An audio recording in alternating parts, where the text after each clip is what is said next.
Wow. Um, what's up, guys? No. Go ahead, man. Lead us in. We can't get started I until you can't say say it. it. Well, I guess we ain't never getting started, man. I can't say it this week. Wow. He's not going to say it. He's not going to say it, but man, what is going on, everybody? How is everybody doing here today on this edition of NHP? This is episode 266, and man, we are here on quite the close call Oh as yeah. things about an hour ago, or an hour and a half ago, looked very uncertain for episode 266 because yesterday 65. 65.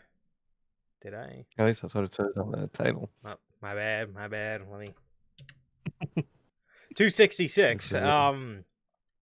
So yes, things look very uncertain for episode 266 because about an hour and a half ago, we had some storms yesterday, and we were without power for, I want to say, maybe 7 o'clock last night up until literally like 2:02 maybe p.m. Central Mhm. Time, and it's 3:25 now, and I hadn't done anything like in terms of like thumbnail or anything.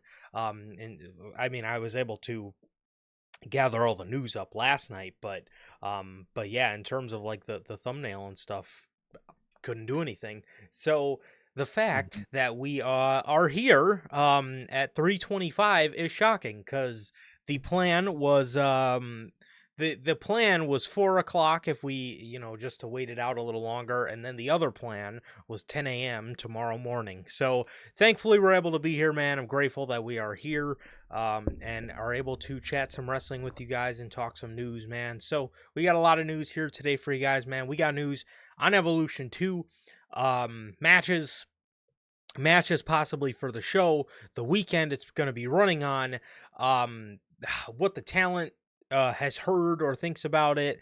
We got news on the draft, John Cena, Cody Rhodes, Money in the Bank, TKO, ticket prices, all that good stuff. We have some little bit of backlash news. We got news on Jeff Cobb, how that came together.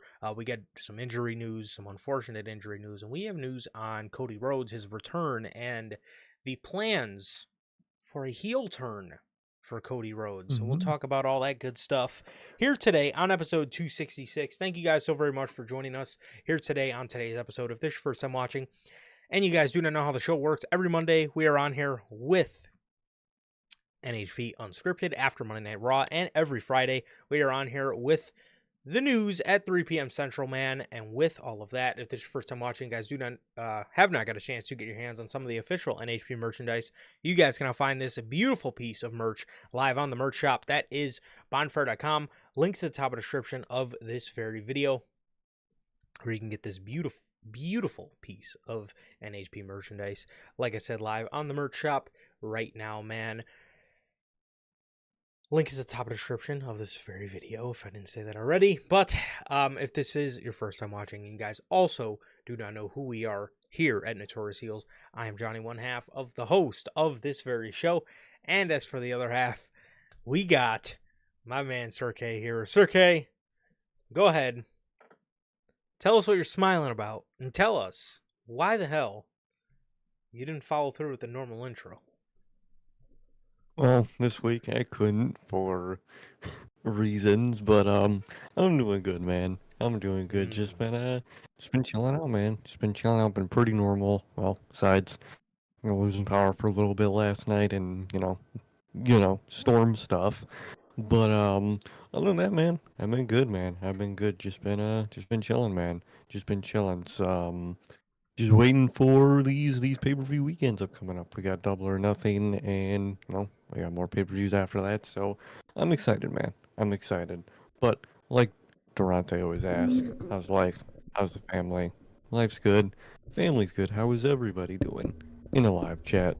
How's everyone doing watching the replay? What about you, bro? How are you doing? I'm doing good. I'm doing good, man. Like I said, just on a bit of a, I guess, time crunch the last hour, trying to move things along for today, or for now, I guess. So, yeah, like I said, just was on a bit of a time crunch, but now I'm doing good. Now I'm doing good, man. As everything's kind of, we're obviously getting back into the normal swing of things, but yeah, I'm doing good. Yeah, just getting ready for Double or Nothing, getting ready for Double or Nothing weekend, and yeah, just getting ready for some other family related stuff coming up soon, bro. So that's just it, bro. That's just it, man. So as Duranto always asks, I'm good. Family is all good. And what about you, Durante, Logan, Bell, my man, my brother Hunter? How are you doing, bro? And Carol, thank you for joining us as always. Thank you guys for being here as always, man. Prayers to my man Hunter. Um, so shout out to him. I know he lost a good friend of his, so mentor of his. Mhm. So prayers up to you, brother. Praying for you. Love you, dude. Hope you're doing Love okay. you, dude. Um, and yeah, so Money in the Bank qual. Do they start tonight? I remember they played the graphic on They do. Monday. Oh, they do. Weren't you telling me about Solo Sokoa versus? Was that you telling me about Solo It was Sokoa fake. versus LA Knight? Oh, it's fake. Oh, Yeah, it thank turns God. out Oh, fucking that was thank God. fake. The other match tonight, Solo's still in it, so he'll probably win that match. It's Solo, Ray Phoenix, and I genuinely forgot the third person in that match. Is it And Big then there's the Jim? women. It might be Big Jim. Yes, it is Big Jim. There we Oh go. yeah, I see Hunter's comment now. Um, and then there's the women's one. I genuinely couldn't tell you one of the names in the women's one. In the women's triple threat. Very interesting, man. WWE, I will say, they have a very interesting year ahead of them as far as Money in the Bank is concerned because there's a lot of interesting options they can obviously put the briefcases on this year, and I just hope we don't have another year where WWE does make the wrong decision in terms of briefcase holders. I know a lot of people, you know, did not mind the Drew McIntyre one last year. Personally, I thought there was a different way to go about that. I do understand Yeah. them not wanting to have Gunther be chased around by a guy with a briefcase. And I know the plan was probably for Cody and Cena. So, their idea of, having a Money in the Bank probably didn't work. And, whether it was or not, I always just think there's a better use for the briefcase than just getting it away in a day. You know what I mean? So it was what it was. And then obviously the year before that, it obviously went to one of the most atrocious Money in the Bank holders of all time, to then be one of the worst Money in the Bank winners and world champions of the modern era in Damian Priest. So it was personally what I would have done was LA Knight 2023, Chad Gable 2024. That's just me, but they went with Yeah. Priest and Drew. As for the women, they seem to get that right 9 times out of 10. 2 years They ago it usually was do. EO. Last year it was Tiffy. So I the women's one always kind of showed up. Yeah. So we have Chelsea Green, Mia Yim, and Alexa Bliss, and then we have Jimmy, Ray Phoenix, and Solo Sokoa. So Very interesting. yeah, should be interesting, and I hope we get I just hope we get as for this year there's a couple different options you can go with. You can obviously go with um you can go with Karrion Cross. I think he would be a good reliable option. You obviously have the other two from 2 years ago that would obviously be good options just because they didn't get them the past 2 years in obviously Gable and LA Knight. They're um hmm yeah, there's Carrying Carrying Cross. I would actually probably put at the top of my list right now. Obviously, you can go with a guy like LA Knight. I know a lot of people are saying him. Um, for Mhm. me, I think as far as Money in the Bank, it's probably 2 years too late. I would just gradually build him to a world championship rather than having him win Money in the Bank to one. Like I said, probably just 2 years too late for Money in the Bank, not for the world title, just for Money in the Bank. Um, I get you. but yeah, I would just rather prefer to put the Money in the Bank briefcases on just guys that are hot, around the time of the, around the time of the match, I would say. And I think Karrion Kross, the company's not really behind him, but he's pretty hot right now, man, in terms of the just fan reaction to the man. So yeah, that's that. I would probably say Cross. I think that would be a good option. I honestly don't even know they put him in the match though. Um, I No, I I wouldn't. I don't even Yeah, see it. yeah. Like I said, yeah, I really don't even know. I really don't even know they put him in the match, man. They could obviously want to put the briefcase on somebody like Solo. I feel they may think he would be a good briefcase holder. I mean, that would be Yeah, that'd be fun with okay. it. Yeah, that would be okay. I think that maybe you're way out of him eventually being directionless with his new bloodline. If he has a briefcase, I would say it maybe keeps him with a motive, or just something to kind of keep him hanging around the world title main event type scene if they want to keep him there. But overall, I see his route going with the U.S. title and and all that Jacob Fatu related stuff. If only Kevin Owens was still around. He was my number one pick. Yeah. He was my number He one was. pick to win Money in the Bank. I thought I just said putting the briefcase on somebody that was hot around the time of the match. Kevin Owens has been hot since he turned heel, kind of, and not kind of. He's been hot since he turned heel. So I just thought with Jay holding the championship, that could have eased so perfectly into Jay dropping it to Kevin and then Kevin dropping it to Sammy. I thought it just all fit so seamlessly, man. But obviously, that's not how the cookie crumbled. So it's going to be interesting to see who they have in mind for men's this year because Kevin was the guy. Kevin was the guy. He really was. So yeah, man. But should be interesting, and I'm interested to see how these ladder matches shape up. But with that, man, being that we have three AEW stories and the rest is completely overtaken by WWE, we're going to start you guys off with AEW news. So, Yay.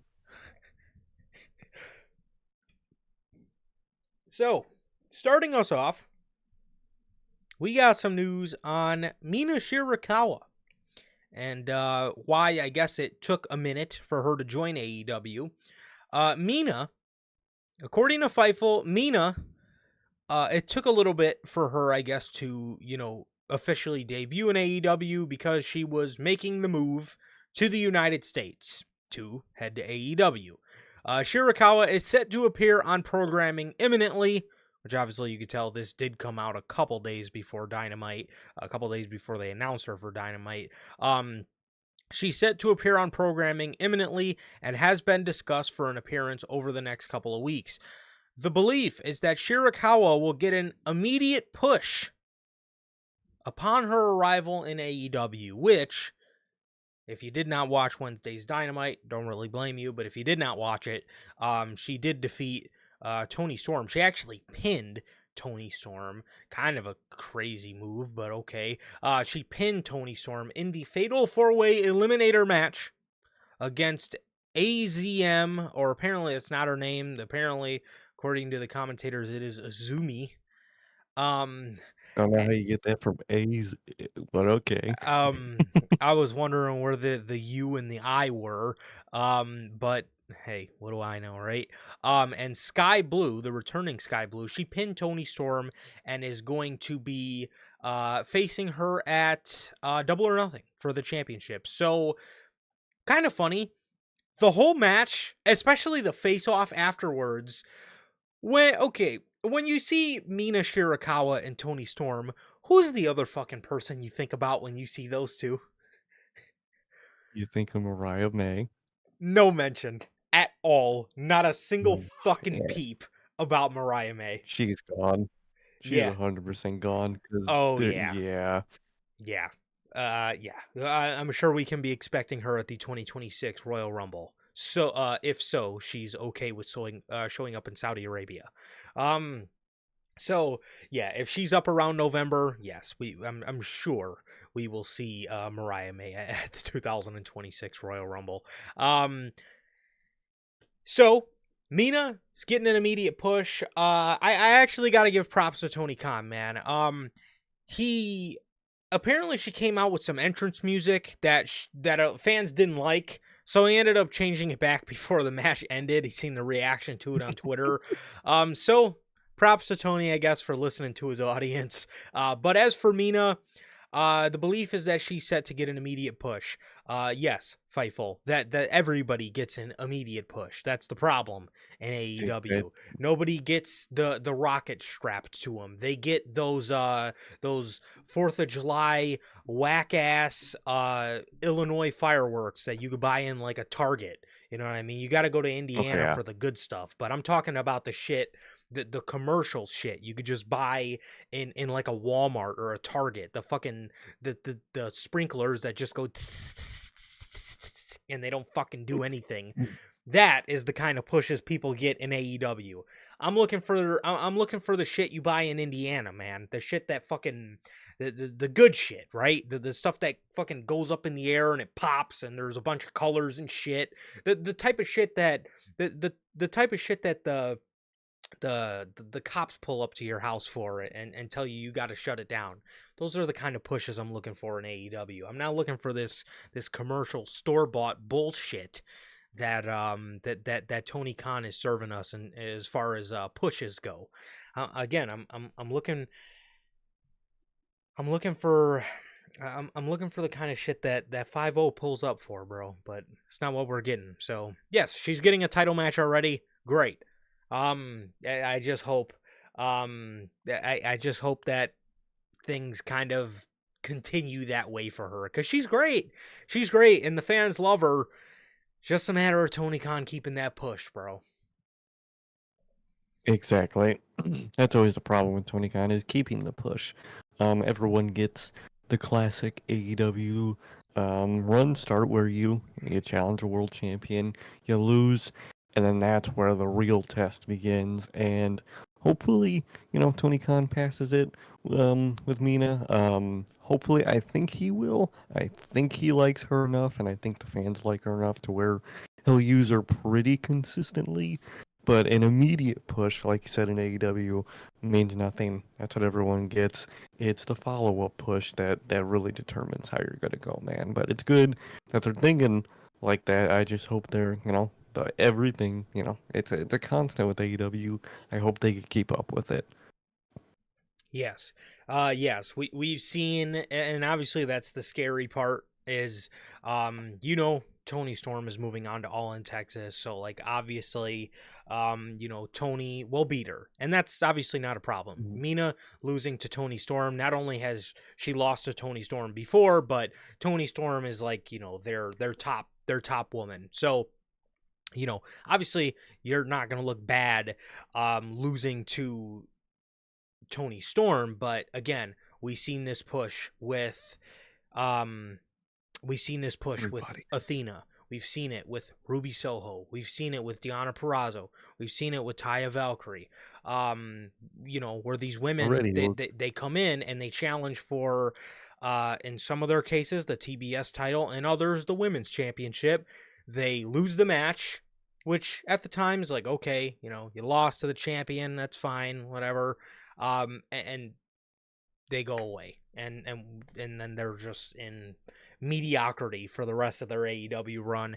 That is what I don't want to see happen with Mina, because again, your audience likes her, so you would think you would want to capitalize on that and make as much money out of that as possible. I just hope that it materializes that way, because again, this is a constant problem in the AEW women's division. So hopefully things work out. Who just came in? Who was that most recent person? I literally already forget their name. That's how bad it is. They just came Megan in, Bain. faced Tony Storm. Yes, Megan Bain. Exactly. Look at Megan Bain. Where is she? What is she doing on television? After she had the I same know. thing, came in. No, no, no. What is she doing? She is on Oh, Collision. God. She's on Yeah, Collision. there it Hold goes. on, hold on, hold on, hold on. Give me Okay. give Okay. Tony a break here. This is really gonna catch your eyes. She is in a feud on Collision with Anna Jay. There's some things, that'll catch my eye, man. That ain't one Okay. of them, bro. Um, yeah, Well, that's so well, tell us exactly. what I the hope things Mina are. doesn't end like. Yeah, no. But that Tony Khan booking, that's what, not Jey Uso, not anything, damn near at this point. Not much. But yeah, dude, I think she'll overall be fine. It's always up to Tony Khan if they're really good or not.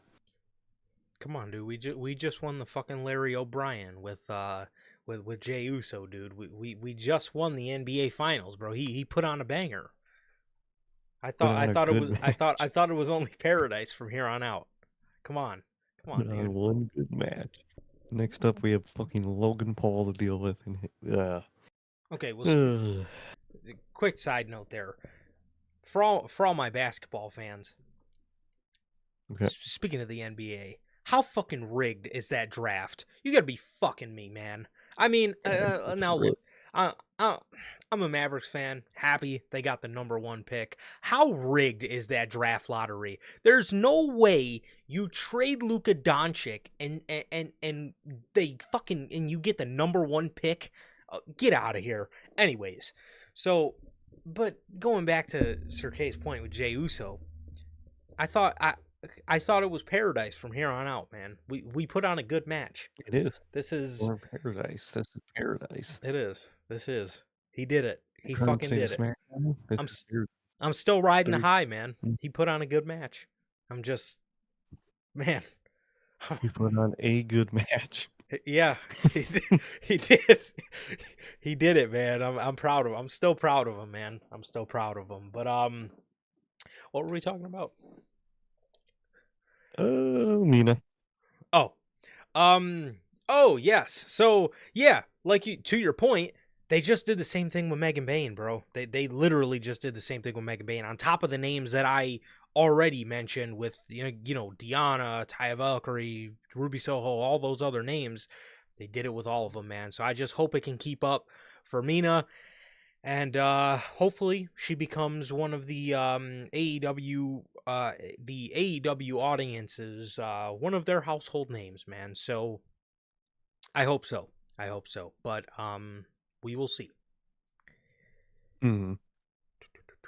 Speaking of more AEW news in the women's division, according to Fightful Select, Willow Nightingale. We brought to you guys last week that Willow's contract was coming up later this year. And 1 week later, Willow Nightingale has re-signed with All Elite Wrestling on a multi-year deal. Do you think this is the right decision that she made? And how do you feel about her re-signing with AEW? I think it's good, man. I don't think she had a wrong decision signing anywhere specifically. I think she was one of those people in a position where she could really sign to either or, and I think she would have been good. Because AEW likes her, the AEW fan base really likes her. And she's really good in what she does, man. So I think she had a safe bet wherever she goes. I didn't think there was really a bad choice for her. So it's good. I hope Tony Khan really puts the pedal to the metal now and really starts using her, man. And I think she made a good decision, man. I think it'll work out for her overall in the end in AEW. And if she would have went to WWE, I think, would have been the same. I think everything would have been good. So I don't really think she had a bad decision, man. But what about you? Yeah. I think that overall, there wasn't a bad option because we did just have a little bit of a stint with Willow where we didn't see her for a while. That's the only concerning thing about her running AEW is the usage of her and just how much we see Mhm. her. But in terms of like when she is used, she's used good. They brought her back and now she's involved with like the whole Death Rider fight thing. So it looks like she's probably going to be in the main event of Double or Nothing if she is involved with that Anarchy in the Arena match. And I'm sure she's going to do great because Willow is great. She's one of the better women that they have. In their women's division. But no, I think, yeah, like you said, I think that I don't think this decision was as awful as the Daniel Garcia one. I obviously think his re-signing to the company was probably detrimental to his career. I don't feel it's the same way for Willow because, like I said, their fan base likes her. It seems like Tony likes her. And overall, man, like I said, she's very, very good. So the only problem, like I said, with Willow is just these stints sometimes where we go with just not seeing her, and that can kind of get Mhm. frustrating because she is over, and the fans do like her. I just wish. I also hope one day they're actually able to, and I think it will come, but I hope one day we are able to get to a point where she does get a lengthy good title reign because the one title reign they did give her was a month's worth of we need you to drop this to Mercedes at Double or Nothing. So that was kind of frustrating in terms of her booking. But yeah, I mean that's really the only problem with Willow, man, because again, when she's on screen, it's great, but it's just Mhm. about Tony consistently getting her there, I think. So overall, man, like I said, this obviously I don't think is as egregious as the Daniel Garcia one at all. And No. and yeah, like you said, if she did go to WWE or if she did go anywhere else, I think she would have been fine too. But staying in AEW, I think for now, I would say is probably a good um a good good path for her at the moment. Most definitely. Speaking of somebody coming into AEW, this is uh this is our last AEW story for the day. Cedric Alexander. We have an update on Cedric Alexander joining AEW. In a recent report from Fightful Select, they reaffirmed that Cedric is open to joining AEW, and it seems that time will tell if the two sides agree to work together. The report also suggests that some believe Alexander's wife, Big Swole's contemptuous relationship with AEW could be a stumbling block for any negotiations. However, sources suggested it isn't, and it would take a lot more than that to truly burn that bridge. Swole was a part of AEW's women's division during the early years of the promotion, but exited the promotion messily amid public mudslinging between herself and AEW president Tony Khan. Um, do you think Cedric is coming in? I definitely think so. I think he's coming in, and if I'm a predicting man, I feel like it might be the next episode of Dynamite with the segment they announced. That screams fuckery happening, and I could see exactly what's gonna happen in that segment. They announced the MJF Yes. Hurt Syndicate contract signing. I don't think MJF's gonna be the one to sign that contract in Hurt Syndicate. I think Cedric's gonna show up and he's gonna sign that contract and join in. That was their plan all along, and that's gonna set up whatever match they are setting up for them at Double or Nothing. Like it could very well be Cedric versus MJF since he took his spot in the group or whatever. However they play it, I Um, still don't know the match they're playing for, if I'm being honest. But I think that's definitely what in general is going to happen upcoming Wednesday. Go ahead. What are you going to say? uh, I I don't Oh know God. if you've seen, but Oh no, I might have the not the seen. the match regarding the Hurt Syndicate at Double or Nothing is Oh yeah, that's that shit ass fucking tag team yeah. match. Dude, I did forget that they were setting that up. Well, I I mean, had so much better things in store for the Hurt Syndicate for Double or Nothing.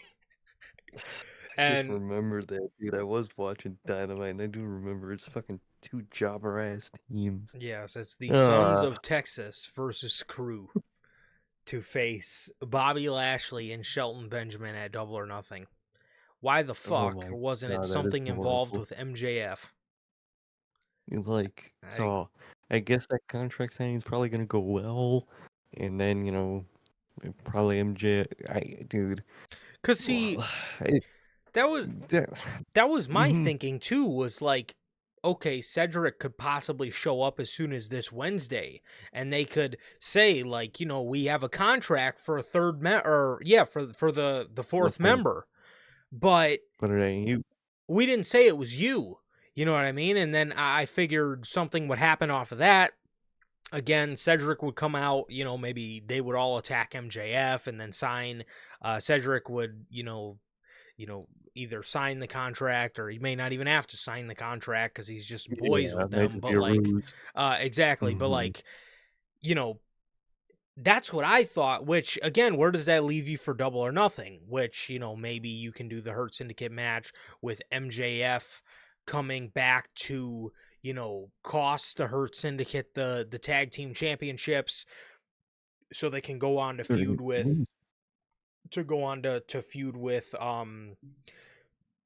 the Hurt Syndicate versus like an MJF led group, but then like one of my I at least thoughts, I wouldn't say, ideas because I don't really think this match needs the tag titles, but like I maybe thought they would drop them to FTR because they want to get Edge and Christian versus FTR. I don't know if they want that versus Hmm. for the tag titles. I figure Tony Khan's gonna end up putting the tag titles on Edge and Christian at some point, but you do have I guess that is a possibility, but then they go ahead and announce this fucking crew and Sons of Texas.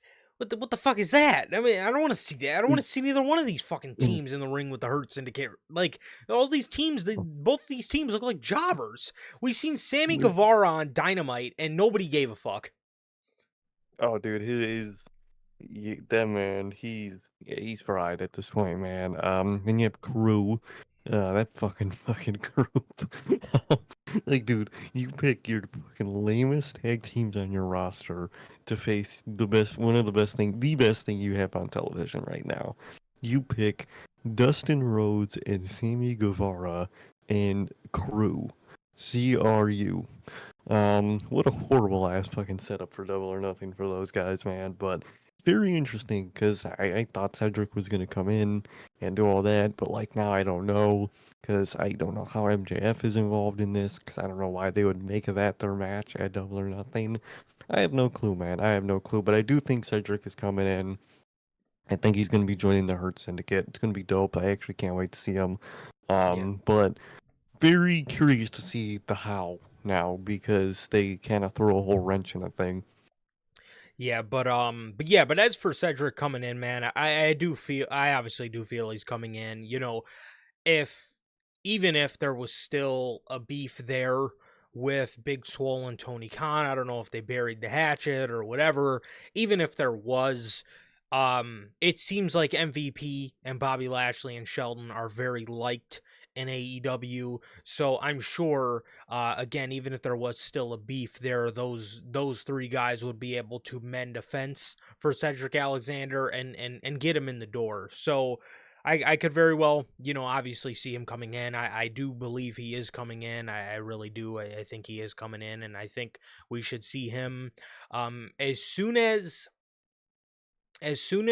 this Wednesday, but at the latest, maybe by the end of the summer, but at the very Hmm. latest. But obviously, I do expect him very, very, very soon, as his non compete has got to be up around now. I think he was a part of the February releases, so his non compete's got to be up, or if it's not up, it's pretty close to being up by now. So yeah, Hmm. I do think Cedric is coming in, and I think he's gonna be somewhat involved in this whole MJF stuff. I will say, I really do not care to see MJF with FTR. I don't know.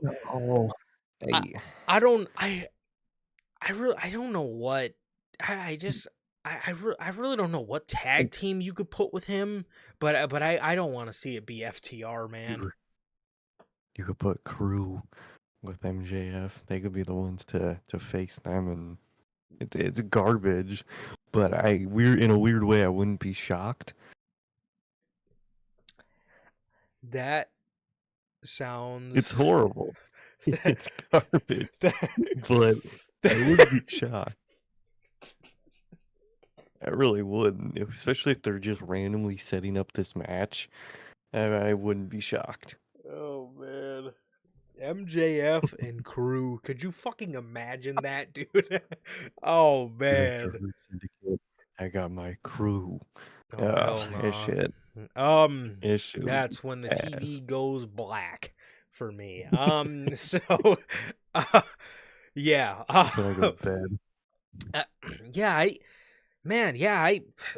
I'm lost with that. I really don't know. The only team that I guess I could kind of see them putting with MJF would be FTR, but I just don't care to see that, dude. I really don't. But No. yeah, I mean it's should be interesting. It should be interesting. I will say at least the one thing we can get out of all this, the one thing we could take from all this is these guys cause intrigue. What is going to happen They at the do. contract signing? That's the one thing Yeah. you can say about the Hurt Syndicate and MJF is you could call it whatever you want, but it's fucking intriguing. I have to say. So yeah, Almost definitely. Very intriguing. Very, very unknown, but very intriguing. definitely. So that is all of your AEW news for today. As we got some WWE news to go over, man, but before we get to all of that, we do have an official word from the official sponsor of the Notorious Heels, W Energy. W Energy is an energy drink loaded with vitamins and nootropics formulated to improve focus without getting the jitters. W is a clean formula that is sugar-free, zero-calorie, free from fillers and artificial colorings with 150 milligrams of caffeine per serving. You can get your W Energy products today with the link below and code NHP at checkout to save yourself 10% on your next W purchase. Always get a shout out W, man, whether it's work, workout, whatever you may need the energy for. Dynamite, SmackDown, half the time too, every week, most definitely. So whatever you need the energy for, and you don't want the jitters, try W. It'll taste good all at the same time. Always got to shout out W. As always, we all know if Sir K doesn't have his W, he's walking around with jitters all day. So with that, thank you, as always, to the official sponsor of the Notorious Heels podcast, W Energy. So, yes, I also see Hunter's comment. I did see JR has been diagnosed with colon cancer, I believe. So, yeah, big prayers up to JR, legend in the game, Really. one of the greatest commentators of all time, man. So, yeah, I hope everything's going well, and no, for real, man. Prayers to JR for sure. Truly, I hope everything goes all right. So, well, speaking of something that I'm also praying praying that goes right. WWE ticket pricing. Oh, It never goes right nowadays. fuck. Dude.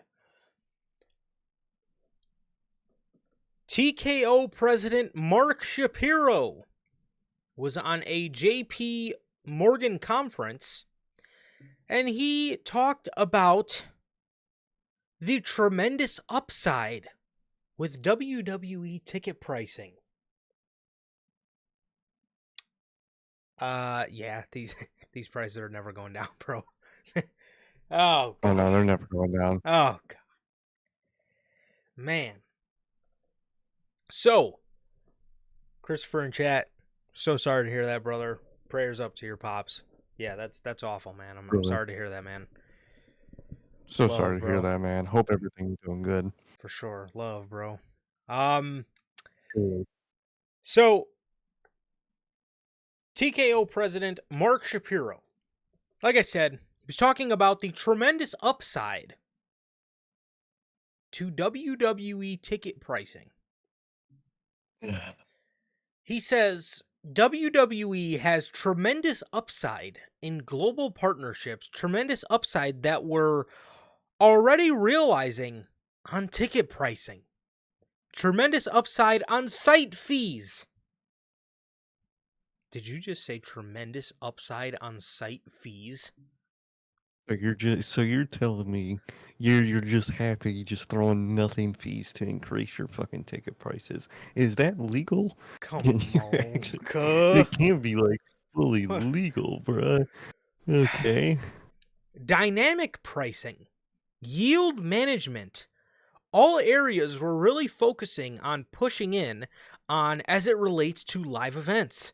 You see from our first quarter, our margins significantly expanded as it relates to WWE live events. It's an amazing place to be.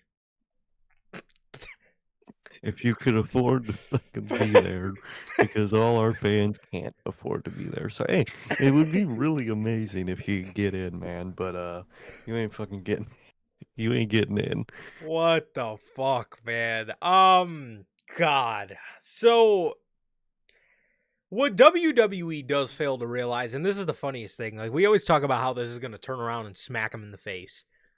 Because dynamic ticket pricing, I hope you know, when your product does not sell, those ticket prices drop so low because they're dynamic. Yeah, Maybe not so yeah, low, but they're going to drop a lot they're lower gonna drop. than what they are charging once the demand is a lot lower, and it's going to smack them right in the face, and they won't be able to go out on press conferences and say, this is the largest gate in the history of Or fucking Night of Champions literally. with a $72 million gate because we charge $1 million per seat. Yeah, the as fans, as consumers of the product, as buyers of the tickets, we are fucked. As working class individuals, we are fucked. Oh yeah. The prices, we were just looking, the prices for SummerSlam. For SummerSlam, this isn't even WrestleMania, bro. For SummerSlam, you are looking at a $1,200 seats for 2 nights, so about $600 a night for SummerSlam. If you ask me, I think 600, anywhere 600 and above should be WrestleMania type stuff. SummerSlam, Mm-hmm. kind of No. crazy to me, but okay, do your Yeah, thing, I guess. But yeah. people were buying. I was looking at tickets. A lot of them are gray. A lot of them aren't available, man. So he's got his little rich buddies that could afford to go to the show. Your normal people can't go to these shows anymore. That's probably why the American crowds especially suck nowadays. So you gotta love it. You gotta love fucking pricing out. It's probably like 70% of your audience. Um, and it's not going to change anytime soon. They're the dynamic ticket prices. They're in demand, so they're going to be expensive. Oh man, I am salivating at when this fucking company hits a low interest period and those ticket prices just fucking drop, man. I can't wait to see TKO's reaction to that. It should be a good one. It should be a good one at that. And yes, I'm gonna be laughing the day they cannot go on all their scrums or their press conferences and toad about the largest gates. But again, I think we were reading it last week.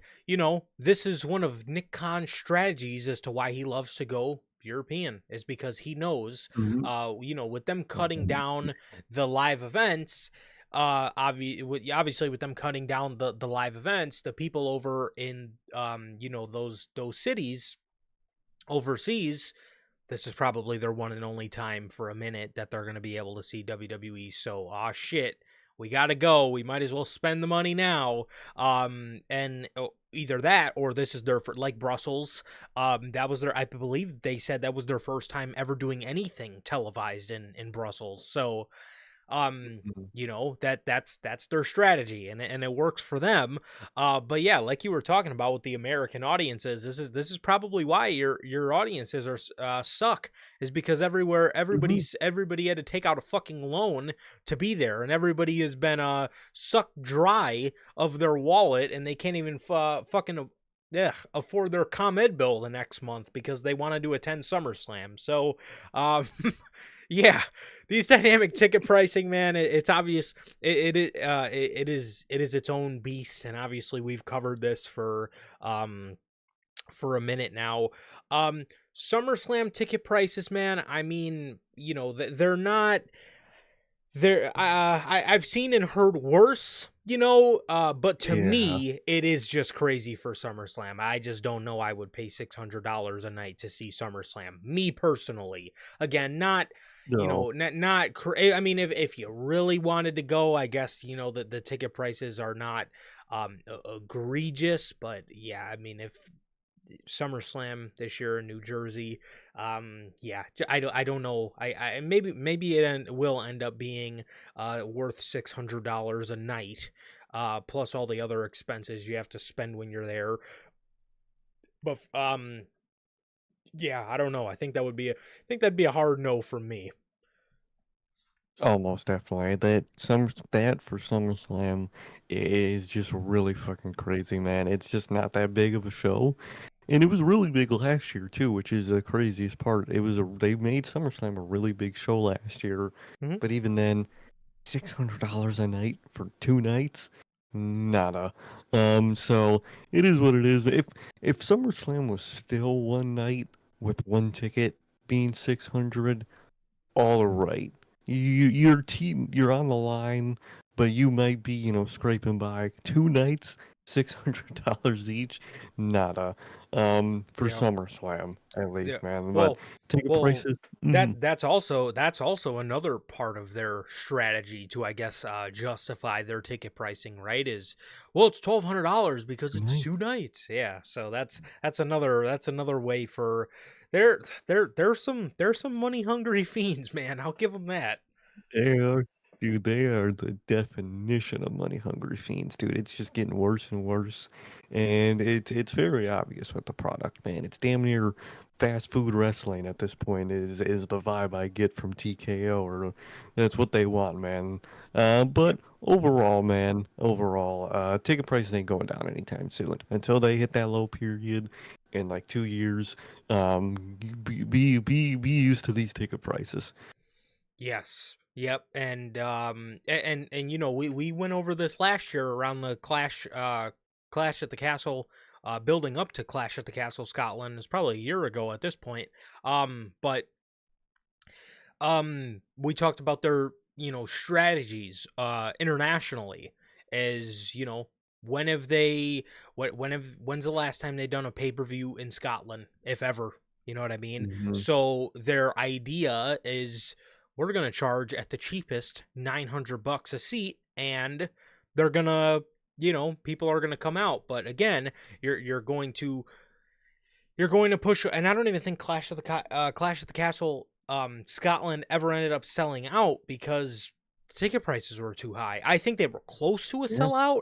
I know for sure they touted about the largest gate, but at least from what I can remember, I don't think it was a sellout because a lot of people just couldn't afford Couldn't nine afford it. hundred dollar seats. Again, imagine you want to bring your kid, or you want to bring your family. Okay, now that's 900 times what, 4? I mean, that is, and again, imagine SummerSlam. Imagine you got seats for, you know two people. Imagine you got seats for two people. That's $2,400 right there. You know what I mean? So, Mhm. like, if you're if you do what we do, and everybody singly in our group just kind of pays for their own seat, there's no one person paying for everybody's seat. that's one thing, but imagine you're like a parent, or imagine You're you're that trying to take your family out to the show, and obviously your fucking 8-year-old kid doesn't have 1200 bucks plus the $600 site fee sitting down. So obviously you got to pay for your kid too. And right there, dude, that's goddamn near $3,000. You know what I mean? no, literally. Just hey, Timmy, man, before you go to school, man, you're gonna have to sell me that 800. Like that if you're a family, dude, that's on the parents. And most people aren't just a single kid household. Usually have at least two. So usually that's at least around what, four people? Yeah. That's not doable for families. That's why half the time you look in the crowd, it's just singular people or a couple. You really don't see families in those crowds anymore. Shit. Fucking at least You not on the can't. floor. At No, least not not. on the floor. Maybe in the stands a little bit, but fuck, not nearly as much as it used to be. And they're the kid-friendly product. How you gonna be the kid-friendly product, but then price out the families looking to go to your show that you make your show for? That's what I never got about this whole thing. Yeah, it is. It definitely is, because, or even if there are families now, I have to admit I haven't really been necessarily paying attention to necessarily what's in the crowd. Wow. But I will say, if I was a kid, the again the family that I came up in, again, just regular working class people Yeah. working regular jobs.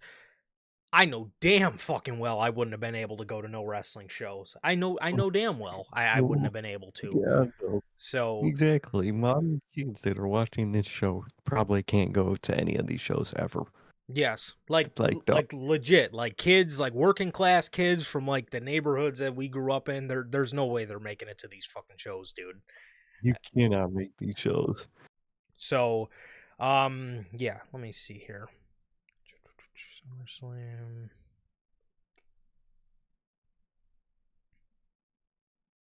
2-day combo ticket. So let's see. So imagine you're a family of 4, right? So 4 tickets. And let's say you want to treat your family to the 100 section. Oh man.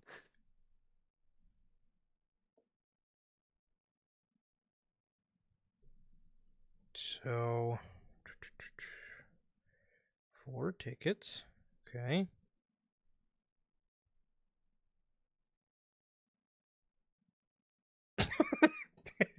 four, t- Okay. 4 tickets. 4 tickets. Okay. Okay, so they lower them down a little bit. So if you're paying for 4 tickets, the 2-day combo is they go down from 1,200 to 600, but you're still buying 4 of them. So that would be 2,729, which is weird Ah, because let's see, 2 tickets. like the hmm.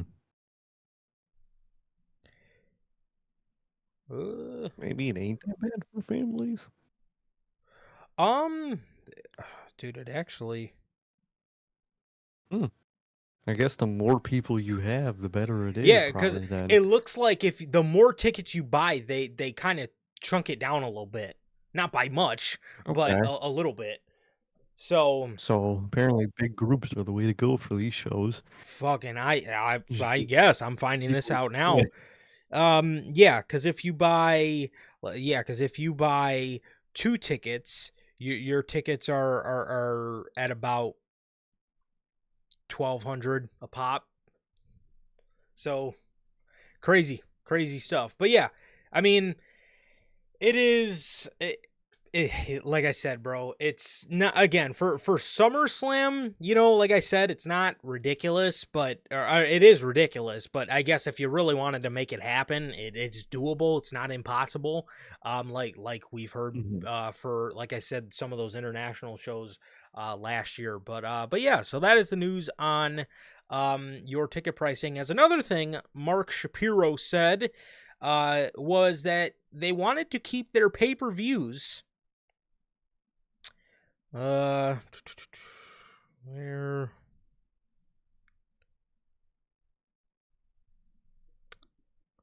were we? Where were we? I lost my spot here. Yes, he wanted to keep their pay-per-views high quality, but low volume, as it makes WWE unique. So it looks like we're not getting our over 5 match cards, which it's not like you even have to bump it up to like 10, bro. But if you could at least just give us like 6, I think that would be 6 would be doable. perfect. And it's like, it worked in NXT. It worked in NXT because like your roster wasn't like too huge. You know what I mean? Because, when somebody won the world title or lost the world title, they got called up. They didn't like float around like they have to on the main roster and figure out Triple H hardly had to figure out things to do after the NXT title win, because normally it would just be a call up. But yeah, so it looks like that's not going away. As we're going to keep the high quality but low volume shows. And it looks like the dynamic ticket pricing is going to stay afloat. So yes, we are fucked, because again, $600, dude, for SummerSlam. Can only imagine. I can only fucking imagine what those prices would be for WrestleMania. $600 a night for SummerSlam. Come on, bro. Mania is just gonna be insane, dude. Yeah, those Manias are staying fucking, what was it, 900 and above? So. Oh, at the least. Yeah, so that is the news on TKO and their dynamic ticket pricing. We have a little bit of more news surrounding Backlash last week, as starting off with the positive. According to PW Insider, the word backstage at Backlash is that Jeff Cobb took somewhere in the area of 4 to 5 flights starting in Japan over the last day and a half, finally ending up in St. Louis, Missouri. Cobb will be on the SmackDown brand moving forward. No shit. No way. So yes, this is what it took for, I guess, WWE to trick their audience, or I guess trick anybody that was, maybe in limbo of running into Jeff Cobb at the St. Louis airport. So it looks like they took great measures to keep the man secretive, and it worked. It worked, man. Obviously, we all kind of heard rumblings that he would be there.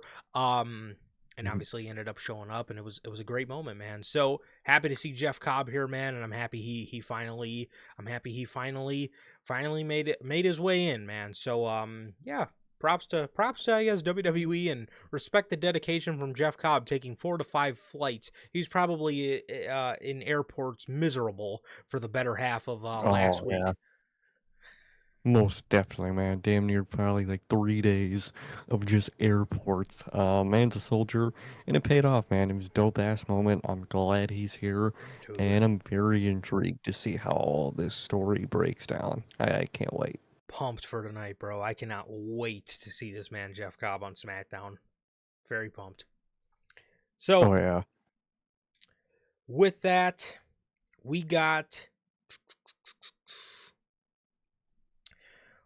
some news on Drew McIntyre. So, told you guys last week on the Backlash review that Drew might have been hurt. Well, according to PW Insider, Drew is currently being checked out by medical. This broke immediately after Backlash. During the 4-way, Drew's head missed the table in the South of Heaven spot with Damian Priest outside of the ring, and as a result, he hit the floor hard.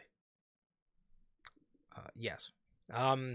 So, since this, we have heard Triple H say that Drew was fine, a little banged up, but he was fine after the match. So, looks like Drew, at least so far, looks okay, unless we hear anything on SmackDown tonight. we'll be bringing that to you guys on Monday if we do hear anything tonight. But yeah, Drew looks to be okay, man. But that spot, dude, that spot was for sure scary looking. Most definitely. A very scary looking spot, man. I'm glad Triple H mentioned that he's overall okay. Um, can't wait to see, him back, man. So, scary spot, and I'm glad he's okay, man. He's on top of this fucking production crate with his mid carder, and this mid carder, he doesn't know what the fuck he's doing, man. He dropped him right on his head. He Rybacked him. And then, not only did he drop him on his head, he dropped with him, doing the same damage he did to Drew on himself. Bro, why would Kayfabe you do lives, that? man. That was like that. Speaking in the terms of Ugh. kayfabe, why would Damian Priest jump with him? Why wouldn't he just choke slam him down on the table? Like, dude, It's such a stupid spot, man. Like hey, the injury. can't make him look more stupid than he already does. But I get your point. I mean, there you go, man. Way to make like some, because there's moves where per certain people kind of get hurt, but you're like, damn, that moment was really cool. Sucks that he got hurt, and I hope Yeah. it never happens again. But the moment was worth it, and that was not a moment that was worth it. That looks so fucking stupid. Kayfabe wise, I'm sorry, Dude, it really fucking did, bro. It really fucking did. And speaking of Damian Priest, according to Fightful, there was word that Damian sustained a dental injury during the fatal four-way match for the U.S. Championship at Backlash, and he didn't seem thrilled with it. No word on the extent, however. My first question is, was he supposed to be thrilled with it? I mean, what do you mean he wasn't thrilled with it? Who the fuck has a dental injury and is thrilled with it? dude. I fucking lost like 4 of my teeth, dude. Look at that. Like, what? Of course, dude. Dental stuff is so annoying that, It's like, the I'm sure that's worst. some of the most annoying bullshit to have to deal with, dude. So, yeah, no one would be thrilled with fucking a dental injury. You can't fucking eat. You get like a constant Oh, headache. I feel when when you could feel your like teeth or your gums like pulsating. yeah. Oh, dude. And then, Oh, like, anytime you try to eat some, you just feel like the pressure from the food oh every God. time you oh, dude, it's horrible. It's Dental injuries are like the fucking worst, they bro. are God. Nobody's not thrilled. They are the worst, bro. Um. It hurts to So eat, man. This is new. Like, yes, looks like Damien sustained a dental injury. Not sure what exactly it was from. It doesn't necessarily say that at all here.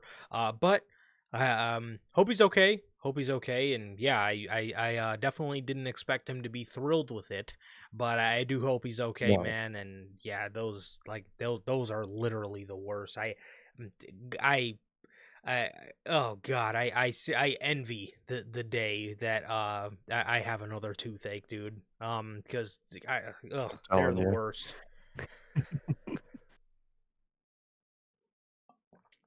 So that is the news on Damian Priest and Drew McIntyre suffering injuries, all coming from the same match too. So that sucks for sure. But Braun Strowman, the recently released Braun Strowman. During today's NBC upfronts, it was announced that a new WWE produced series starring Braun Strowman would debut on the USA Network this fall, despite Strowman's recent release from WWE. It's titled Everything on the Menu with Braun Strowman. Everything on the Menu with Braun Strowman is a new food format with a big appetite. Each episode, join WWE legend Braun Strowman as he eats his way across America. Oh, sounds like you. While on the road for WWE, ordering everything on the menu and trying to down every last bite. Everything with the Menu with Braun Strowman is produced by WWE Studios and Bright North Studios. I wonder if he's going to show us that strip club steak he was buying Raquel. I'll never. That's That was okay. his tweet, right? It was, or was it I think that was hers? his own. I Yeah, think he's it like, was I his. was out with Raquel, and we went to the strip club for a steak. The fuck? Which I actually can't lie. I ended up getting a TikTok a few weeks ago, Okay. and it was about like these strip club wings. Those literally look like the best wings I've ever seen in my life, man. So maybe strip club food is the Strip way to go. club. Apparently, can't fucking talk, man. But Maybe, dude. Braun Strowman, it's where he's getting his steaks from, man. The strip club. I, I, I, I don't necessarily see the problem with like a Texas Roadhouse or a Longhorn or an yeah, Outback, but all right. he likes his strip club, man. Hey, that's what he likes, I guess. Um, actually, man, for those of you guys who are big foodies, such as myself, this actually doesn't sound like a bad show. Yeah. They should have titled the show "Eating Like a Wrestling Fan." Because he's ordering everything on the menu and he's trying to down every last bite. he's, he's trying to Eating like a rat. he's trying to down every last bite, man. So I mean, it should be pretty cool, bro. Should be pretty cool to see. Um, kind of shocking WWE would release him. This actually makes this even more shocking now because they had to have known that this show was being produced. And Oh yeah. I'm sure I'm sure they know they've been known that the show was being produced and written up and filmed and all this stuff, and I'm sure they knew it was going to come out in the fall. They still let him go anyway. So, or at Yeah. least from what we heard from Braun, it was a mix of his knees being horrible, and then it was also a mix of his salary, which was a Yeah. problem the first time around in WWE. Was he made too much. I don't know why they brought him back. Triple H had to have known he was never really going to use him in the main event scene. You know what I mean? So like, why would you bring him back with that amount of money Yeah. when that was the reason you released him in the first place? I really don't understand that. Yeah. And then too, like a lot of the stuff about his knees being shot, I really don't know why they didn't change up his style. Or I really don't know if they knew his knees were bad and he couldn't like run and stuff. And because I mean, Braun could move, right? He could. Like his first run in WWE, he could move. You know what I mean? I mean, it was funny because they added a bunch of fucking theatrics and a train sound to him running around the ring. But he could Oh yeah. move. Like he was pretty fast and shit. So if you knew his knees were shot, why you kept that same sort of Strowman Like gimmick. Express, like sort of kind of stick to his character where he fucking runs fast and all this other stupid shit. And knowing he had bad knees, I don't know why they didn't move around that. I don't know. They it almost seems like they set themselves up for failure because again, and even saying like even with his blown out knees, I really like It didn't I don't want to say I hurt was him. like a huge fan of this run, but like I didn't mind it. Like I thought it No. turned out pretty good. I thought it turned out pretty good Thought it for was like what he did and who he put over. What were you saying? exactly. I thought it was pretty good, and yeah, at least to me, I really didn't notice like a difference in like in-ring quality in terms of like how he moved. I mean, that means they made him move a little less, but like it wasn't like, oh man, this guy's hurt type of thing when you're watching somebody. It really wasn't like that for the matches I remember seeing. Um, yeah, man, the Braun release is really weird. I don't know why it's kind of WWE's own fuck up of why he was ended up being released, which a lot of people are saying they wouldn't be shocked if he gets re-signed again in the future under a lower contract because it was really, Yeah. it was the knees, but it was also really the money, and you could always work around the knees. So I'm very curious to see how that goes, man. They made a show with him, then they released him. That's kind of wild. But I remember that I don't know, I don't remember who, but I remember with that WWE like artifact show. I remember someone was on it that got released too, and there was still Wasn't like it a bunch of AJ episodes left. Francis? Yeah, it was. Yep, it was Top Dollar. That's who it was. Yeah, he was on that show. He got released, and I think there was still like half of the show left. Yeah.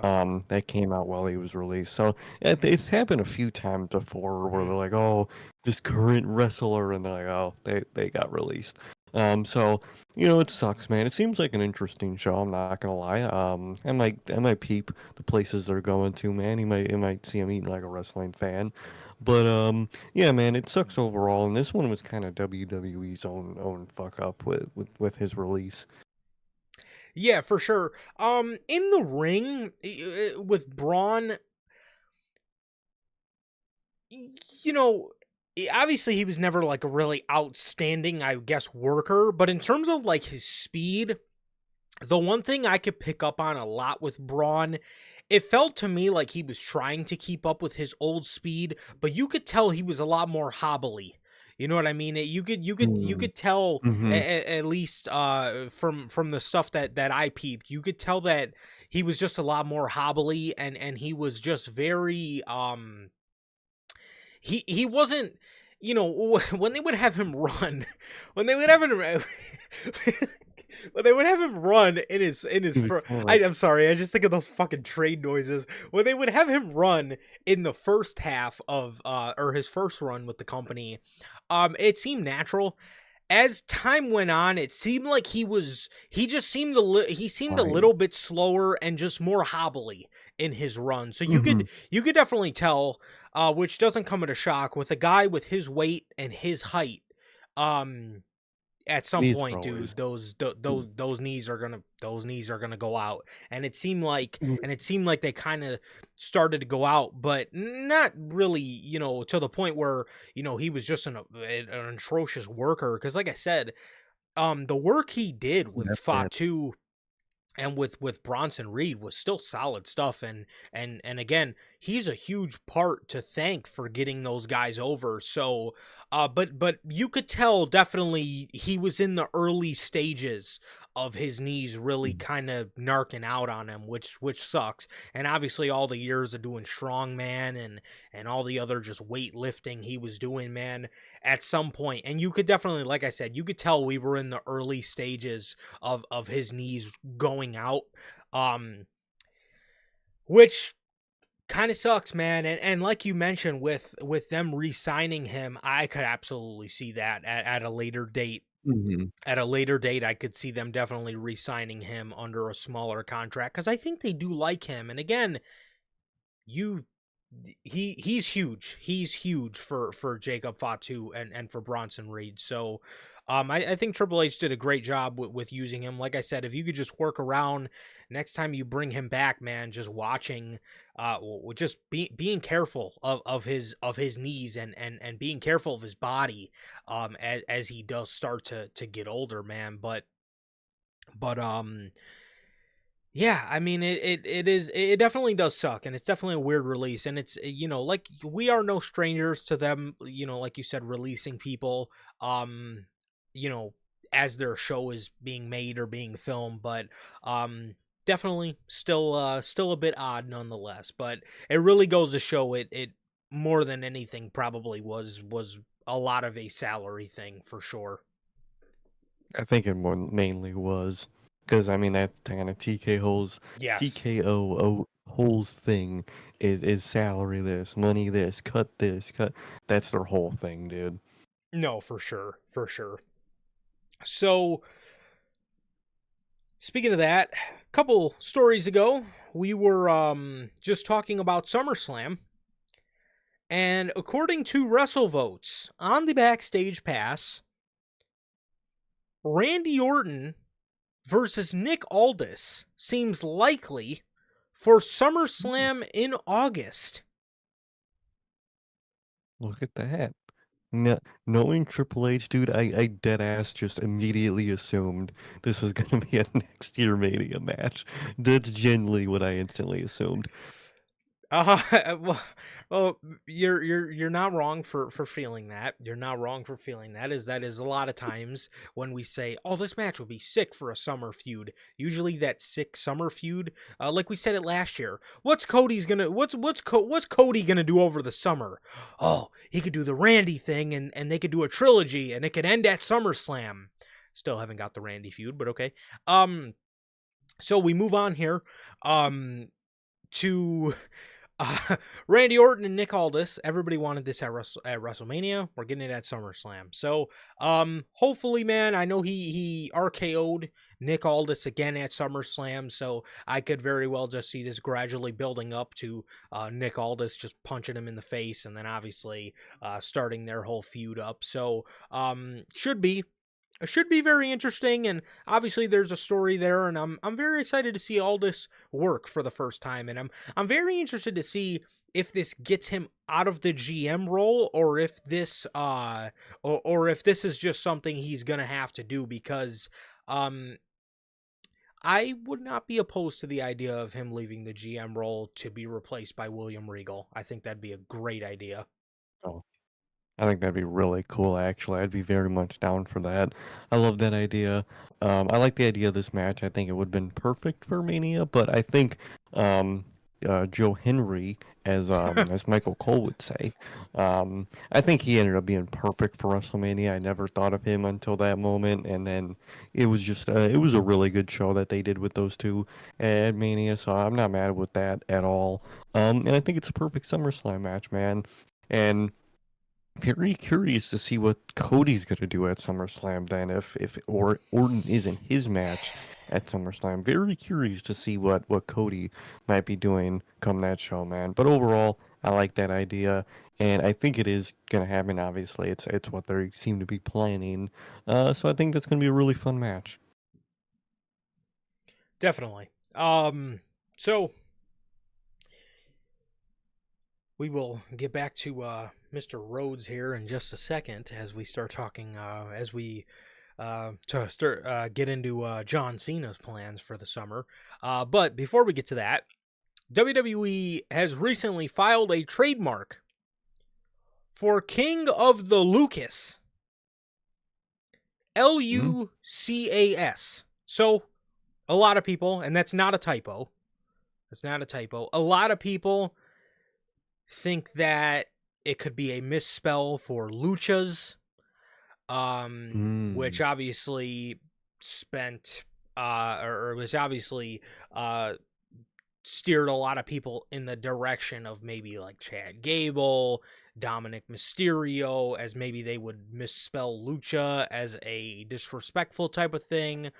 If you do look at Lucas, and if it's not a misspell, and if they actually put in King of the Lucas, a lot of people also kind of pointed this towards Lucas Oil Stadium.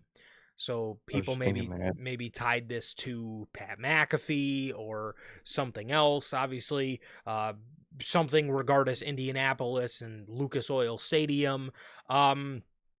So this is their recent trademark. Again, I don't know if this is actually King of the Lucas or if this is supposed to be some typo for King of the Luchas that somebody's going to use to be disrespectful to luchadors or whatever, which would fit the criteria of a couple different guys on their roster right now. But yeah, that is WWE's latest trademark, and we will have to wait and see what exactly this whole thing means. Yeah, it's very interesting, man. If it's not a typo, I could definitely see it being like a Pat McAfee thing. I could, especially with, the overall success of his Gunther match, I could see them wanting to do something, again with him in a relatively more recent time span. So I wouldn't be shocked in that. Could be like a Gable Lucha thing. It could be a misspelling. I don't really know, man. I don't really know, but it's a very interesting trademark, and we'll see how that comes up. Definitely. Definitely. So keep your eyes peeled for King of the Lucas. Um well, speaking of luchadors, according to WrestleVotes, on the Backstage Pass, there are several plans for WWE to return to Mexico in the near future with 3 major live events centered around a show titled Super Show Mexico. Whether these are televised or whether these are going to be WWE heading over there, because I know a lot of their big tours, like live event tours, they call them, WWE super shows. So I would Yeah. assume that this is just 3 new house shows that are popping up on the radar. At least I would hope.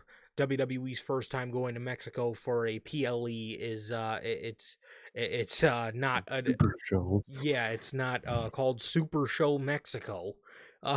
So yeah, doesn't seem like this is our Mexico PLE yet, but if you are in that area, it looks like they will be coming back for 3 major live events. So, yeah. Yeah, very interesting. I think those are going to be live events. I don't think they will be like a pay-per-view or a PLE. Because I mean, I would, like I said, I would hope not. I would hope their first, Mexico pay-per-view is more of just a normal pay-per-view that takes place over there.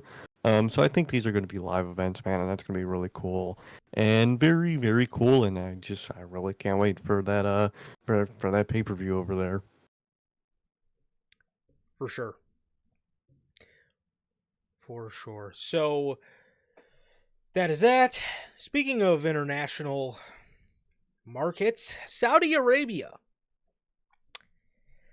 Well, CM Punk recently made headlines this week because everybody knows if you go to Saudi Arabia, then CM Punk believes you should suck a blood money covered dick. You fucking dork. In Saudi Arabia. That is what Punk Greatest tweet of believes. all time. At least that is what we thought. So, CM Punk has previously taken aim at The Miz in the past over WWE's controversial working relationship with Saudi Arabia, telling Miz to suck a blood money soaked dick. You fucking dork. In an online exchange several years back. Talking on Instagram Live, a fan asked Punk why he hates coming to Saudi Arabia, to which Punk responded, "I've never been to Saudi. I don't hate coming to Saudi." Punk has been outspoken on LGBTQ plus rights, in which it assumed his belief in gay and trans rights would be compromised should he ever wrestle in Saudi Arabia, with homosexual activity criminalized in the country. Whilst the WWE star can opt to not wrestle in the country, it suggests that there is internal pressure within WWE to work Saudi shows. It is not believed at this moment that CM Punk will show up at the event, but his comments have spoken controversy has sparked controversy as to if he will ever wrestle in the country or not.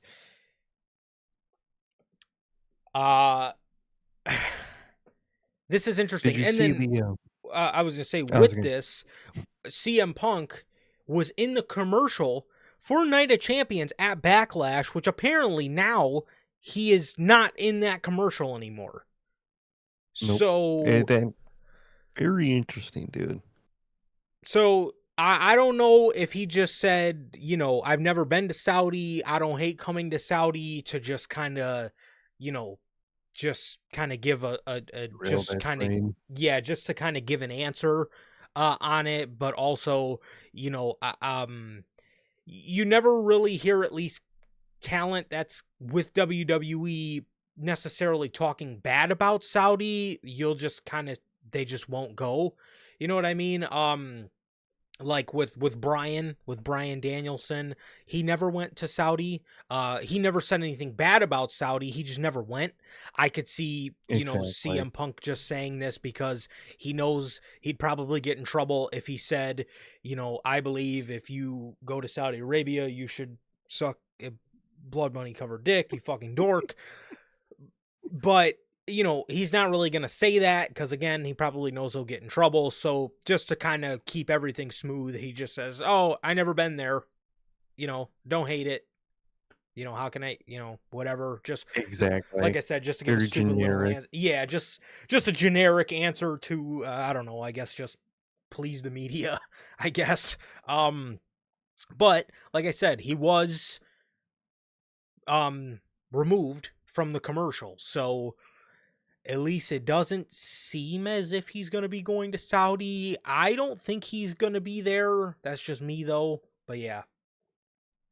No, yeah, I don't think he is. I think like what Hunter said in the comments, I think that was just him being careful with his words. Yes. Um, Especially with, the removal and switch from him in the commercial to Seth. I definitely think that's it's I don't think he's gonna be there. I think that was just him kind of breezing over that situation like they normally do and just Mm-hmm. moving on, man.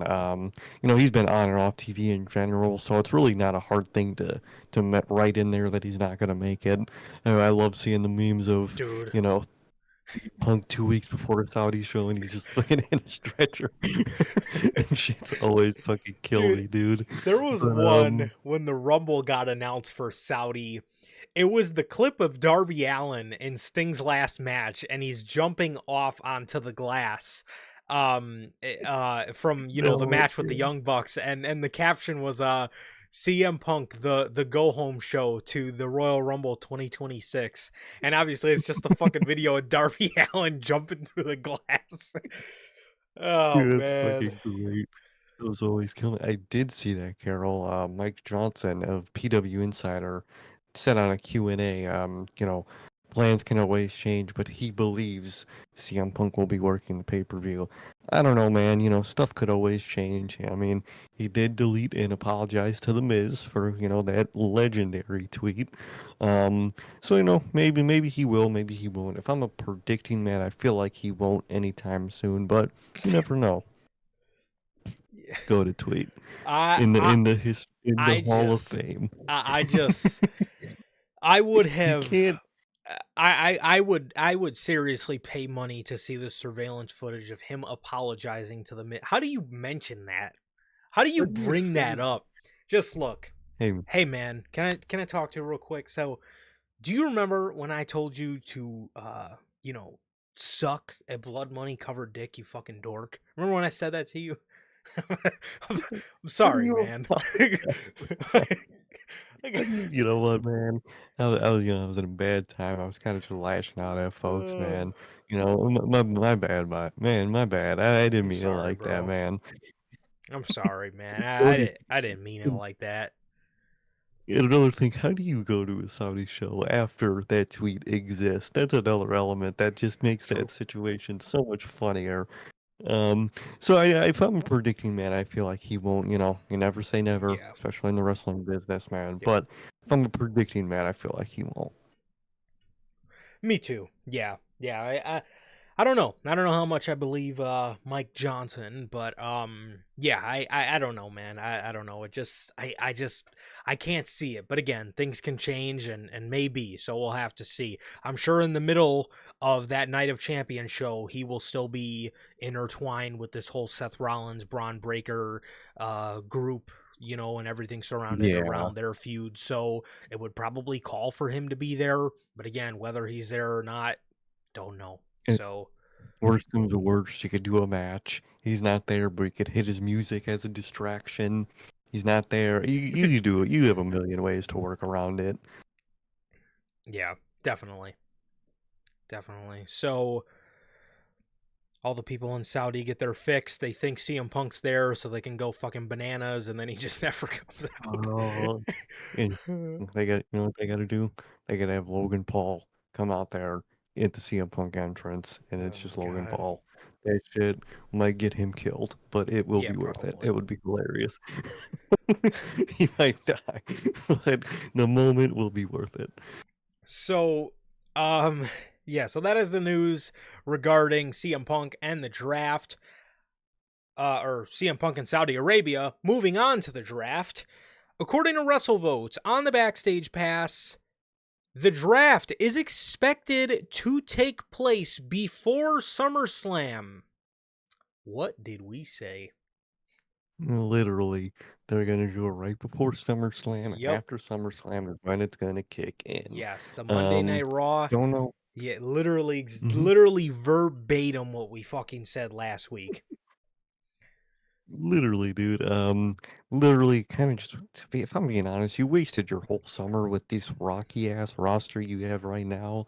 Um, really don't know why you did that, dude. After Mania is the perfect time always to adjust your roster. You got Backlash. It wraps up all the loose ends. Boom. After that, new roster, fresh start, man. Don't know why you're doing it after SummerSlam. But they are, man. But they are. Yeah, Mania, your biggest show of the year. The only way to go from there, I feel, is a reset.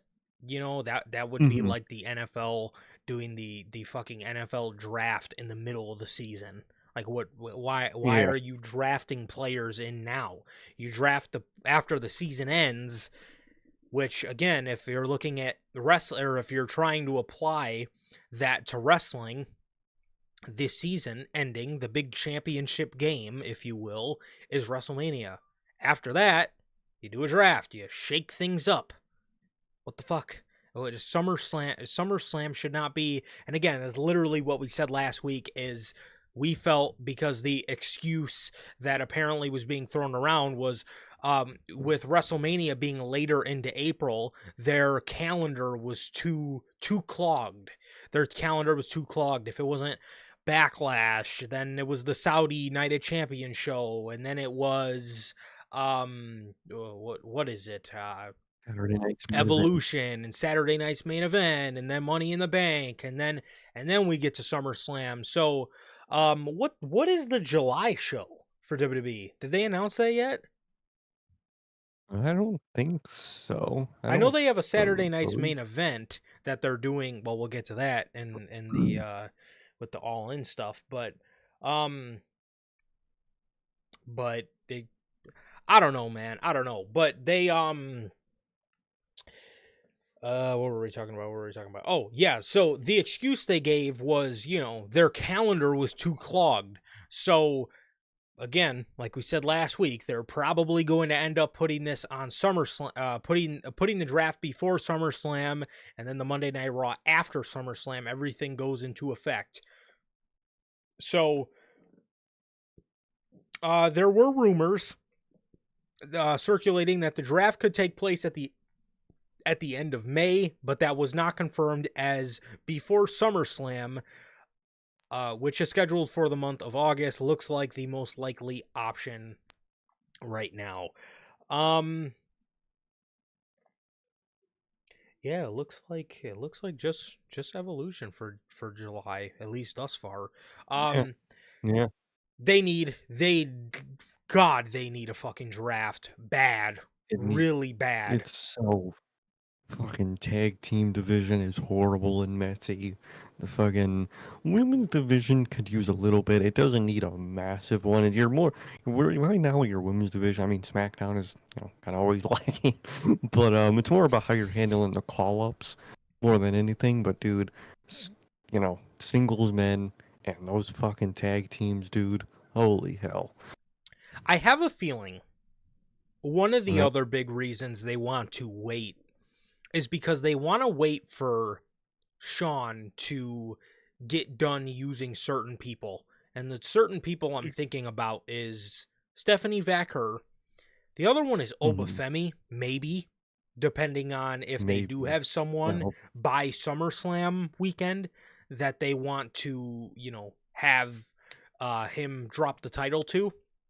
So I have a feeling that may be a factor as well, but like, dude, in terms of your rosters, man, I just feel it needs a shakeup, man. It needs a shakeup, and it always should be 2 weeks after Mania, man. That's just my thinking. it But really then should. again, WrestleMania with my thinking should always be the first week of April.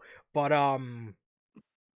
but yeah, I mean, it's very it's just very the same right now. Like I said, we just need a shakeup, man. I also do think they could be Like, waiting for people to return from injuries, like Bronson and Dragunov and Tongaloa. I can see So that. maybe they're kind of waiting on those people, man. But still, that does not change the fact that a shakeup is for sure needed. Oh, very much fucking needed. Definitely, definitely. So that's the news on a draft. Looks like it's going to be happening before SummerSlam. Um, with the, I guess, slight possibility of the end of May, but unless that gets announced tonight, I doubt that happening. So Yeah. I also maybe think they want to wait a little bit longer to like wrap up like Penta's singles run. So they can, go ahead and get the Lucha Brothers back together around the time of the draft. So I think they're waiting on a couple things, man. But it just, man, I mean, what Yeah. is with this fucking company and fucking waiting? They just wait. They wait and they wait and they wait, man. I don't know if it's fucking WWE or the DMV, man. I really don't fucking know at this point. God. So, Shit. according to WCVB, the location for John Cena's final match, which is obviously set for December of this year, has officially been confirmed for Boston, Massachusetts. So, obviously, John Cena's last match will Oh, be in wow. Boston. It will be in the TD Garden. And what show that is, I see a lot of people saying Saturday night's main event. I highly doubt that. I believe the rumors No. that they're going to create a pay-per-view, no matter, at least from, I don't know if it's going to be called Ruthless Aggression, whatever it's going to be called. I think it's going to be a whole entire pay-per-view just literally built around John Cena's last match. So I don't think his last match is going to happen at a fucking NBC special on Saturday night's main event. That is No. going to be a pay-per-view, no question. Oh, no question. It's gonna be a pay-per-view. It's gonna have its own, identity. I think it is gonna have its own identity. I don't think it's gonna be a pre-existing pay-per-view. Ruthless Aggression would be my probably pick. I think that's just a sick pay-per-view name in general, Yep. and obviously it fits so perfectly with Cena. So I'd just be perfect, man. And I think it is gonna be a whole pay-per-view, you know, it's gonna be a tribute pay-per-view at the end of the day, and it's gonna be really cool, and it's in Boston, obviously, and I'm excited to see how it goes, man. Definitely. Definitely. So, yeah, it looks like that is the news that we have thus far for John Cena's last match and where it's going to be. Apparently, it is going to be, from what we've heard, they're going to be aiming for the last week of December, which obviously makes sense. So, yeah, Yeah, they're going to want to milk these farewell T-shirts for as long as 2025 can offer us. So, the I whole merch lineup, bruh. I can guarantee you the last Saturday and Sunday, Saturday or Sunday in December. I'm sure his last match is gonna fall on one of those days. So yeah. Speaking of John Cena, his plans for the summer. What are John Cena's plans for the summer? Well,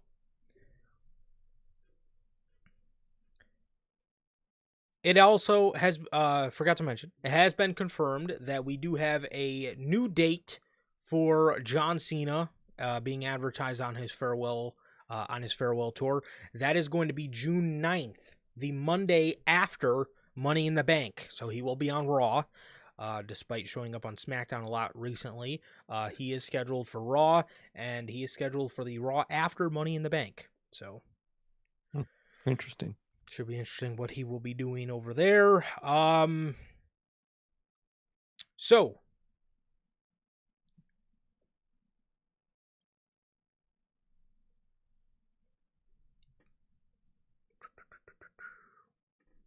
yes, so he has been announced for Like I said, first new date is at the PHX Arena in Phoenix, Arizona, or the Phoenix Arena. I don't know how they prefer that to be said. On June 9th, June 13th from Lexington, Kentucky, and June 20th from Grand Rapids, Michigan. So by the time we get to the end of all these dates, we will have 17 dates left, which is kind of weird, I guess, being that we're in June, but I guess from January to June, what that got us from 36 to 17, so 19 dates, right?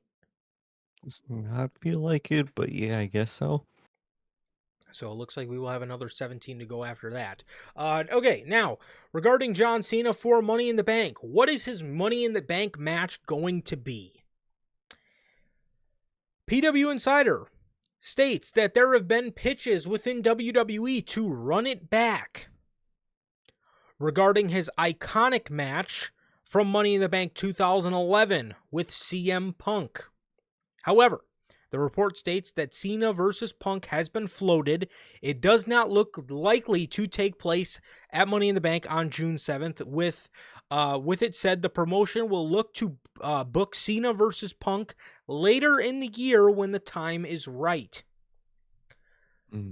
What has been floated for Money in the Bank is John Cena competing with his ally Travis Scott in either a tag team or a six-man.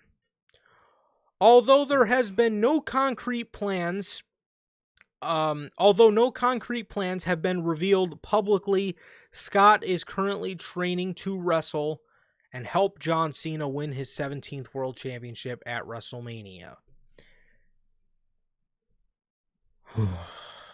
So, to even, I guess, feed into that a little bit more, Cody Rhodes' WWE return is on the horizon. He is expected to likely take place at Money in the Bank, and he is expected to return prior to Money in the Bank. Rhodes will remain as a top priority player and will be a focal point on TV or throughout the summer. And it looks like Cody could possibly be one of the men standing across from John Cena and Travis Scott at Money in the Bank. You just gotta give celebrities their match, dude. John Cena's fucking retirement tour, they really are gonna waste a match of him teaming with Travis Scott. Good lord, that's a horrible ass idea, man. But it is what it is. Let it be the only dumb one, and then let's move on to the real shit after that, man. So hopefully that's the last of the wasting of John Cena, and hopefully it moves on to really better stuff after that. Obviously, they're planning the Punk match. There's gonna be another Cody match. And it's very interesting. There's a lot of, what ifs about like who can take the title, when does he lose it, who retires them. If I was doing it in general, I would probably have Punk take the title, Cody retire him. I don't think Cody needs that belt again right now in this moment. Punk is perfect. He has history with Cena, and I think Cena's gonna retire a babyface at this point, especially with that tease after Backlash. That soon they're teasing the regret in his face. I think definitely. I think if I was doing the show, and I think in some variation it might be something like this. Punk takes the title from him. That probably slowly puts him back to a babyface. And then Cody finally, gives him that final goodbye. He could be, Mr. Good Guy John Cena one last time. Definitely. Yeah, I do think, in terms of Money in the Bank, let's just, it really just annoys me. It really annoys me how much The Rock really fucked everything up. Like honestly, man. I mean, there shouldn't.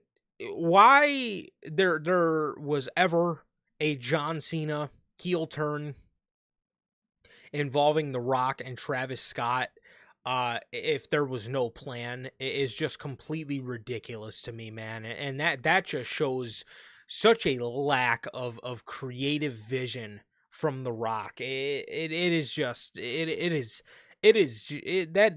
was such a shit move by The Rock to turn heel, or to turn John Cena heel to align with him, just to never show up again, is such a shitty move, and it's such a shitty move, man. I can't stress enough how bogus that they did John in that sense, because now here we are having to involve a fucking rapper in John Cena's farewell tour. Yeah. Bad move, bro. Bad. That is that's such a shitty move, and yeah, WWE should really be scratching their heads over that move, because here we are now.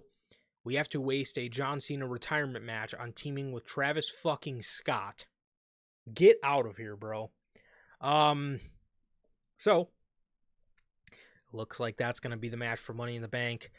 I guess it would somewhat make sense, being that they're in Los Angeles. You know, they would want Travis Scott to be there. It's a big market. You know what I mean? So I guess this would be the time for them to do it.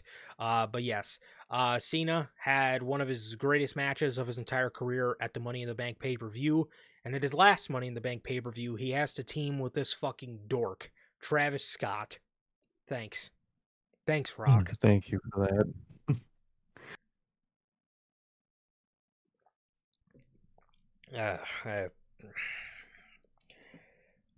There's no way there's no way Triple H, there's no way there's not a small piece of Triple H that hates The Rock's guts for doing that. There's no way. Oh yeah, there's no way. So Cody will be returning soon, which it looks like we could possibly be getting that rumored John Cena and Travis Scott versus Cody Rhodes and Bad Bunny match. Yeah. Thank you for that. Thank you. Thanks, Rock. So, speaking of Cody Rhodes, according to Fightful, WWE have no plans to turn Cody Rhodes heel, and a number of people within the company are against the idea.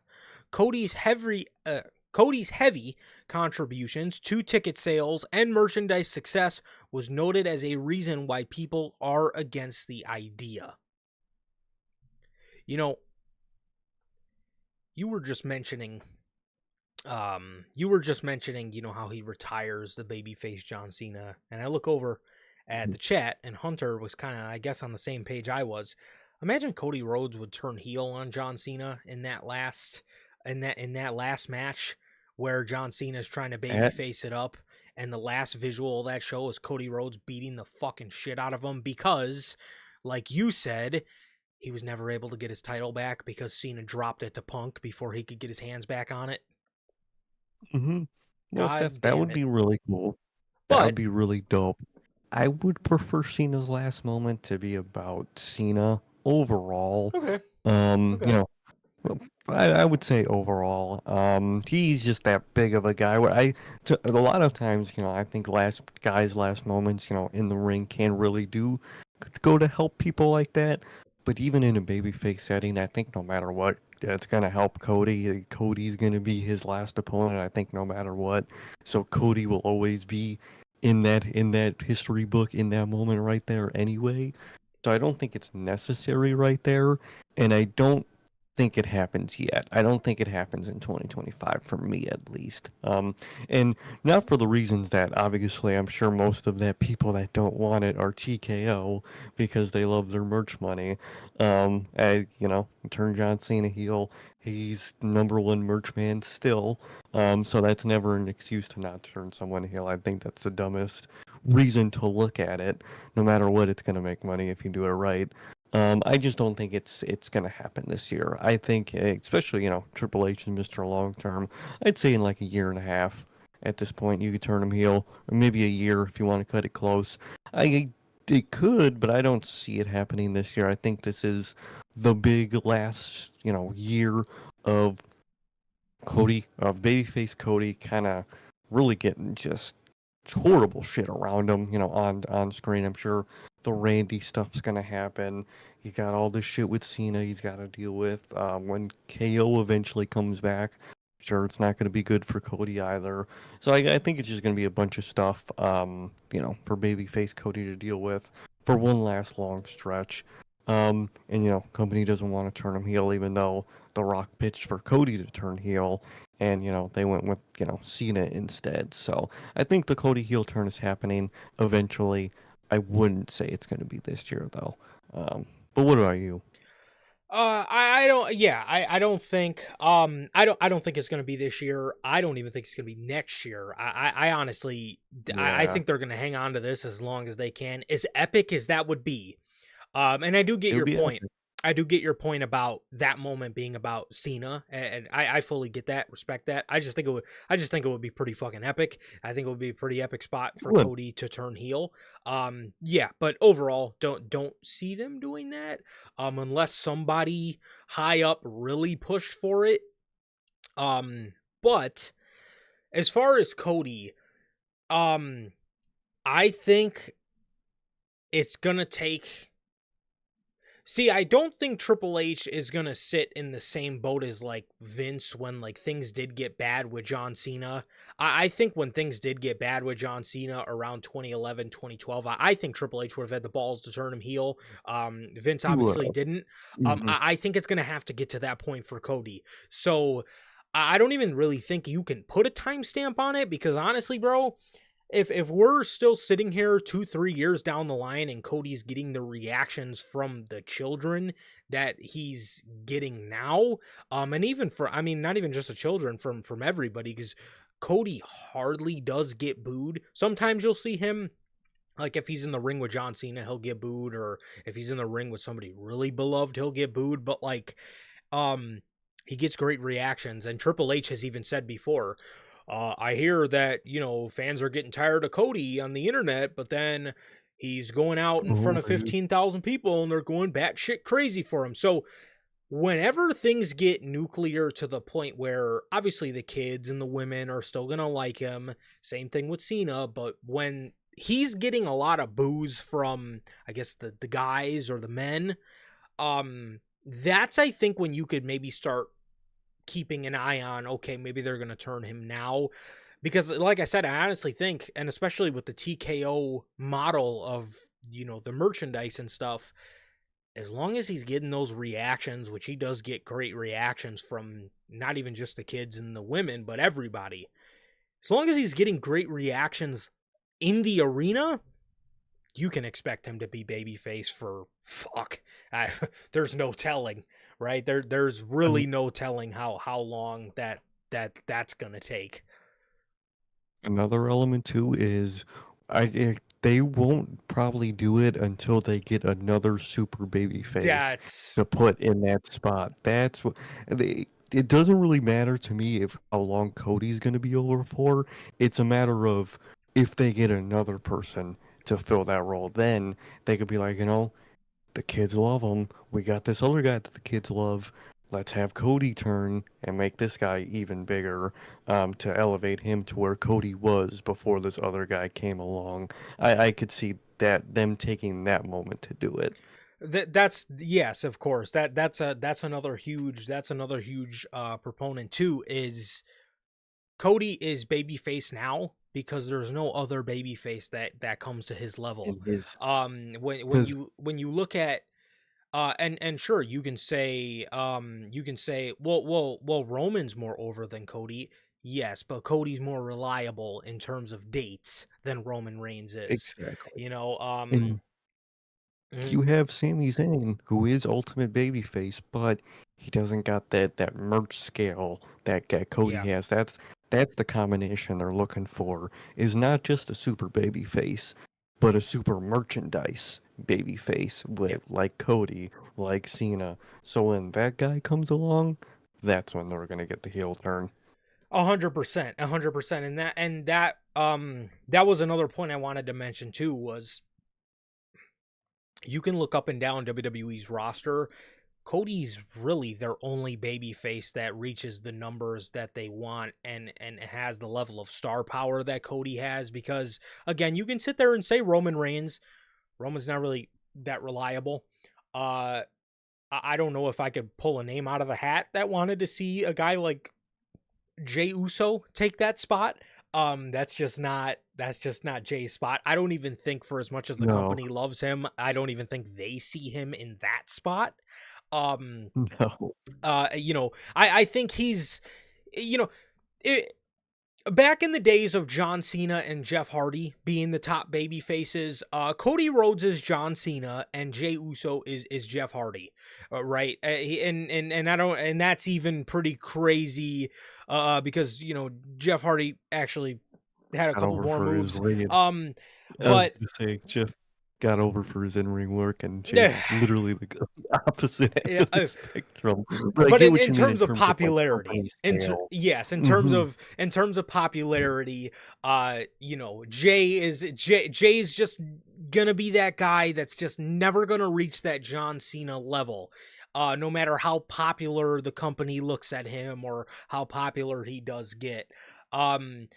You know, that's the analogy I'll use, right? Is you know, Cody's always gonna be, you know, John checked all the boxes, right? Jay's always just going to be that guy that's, you know, not just up to that par. The company's never, you know, the kids may love him and they may see him to that level. The company's just never gonna see it, just like Jeff, right? So yeah, that's what it's gonna take. Like you said, it's gonna take somebody coming along that is a reliable baby face that sells and that, you know, the company is completely behind. So yeah, Hmm. checks all the boxes, right? Oh yeah. So Cody Rhodes, that is the news on Cody Rhodes. And I guess the idea for his heel turn. But you know, maybe if The Rock pitches hard enough, he can get his wish. He already said it on the Pat It'll McAfee show. Cody Rhodes, he's going to literally have a just great said heel it. turn in a couple of years. Thanks, Rock. Thanks, Thank you. thanks, buddy. You fucked up creative, and now you're fucking letting us in on creative we don't need to know about. These are things that are good to guess on. When's this guy going to turn? When's that guy going to turn? Don't tell us these things. Well, anyways, speaking of something they fucking lack to tell us about, Evolution 2. This is our final news story So, for today. mhm. Evolution 2. When's it going to happen? See, we had heard that this was going to be announced for June. Here, let me see. I can pull it up, actually. So,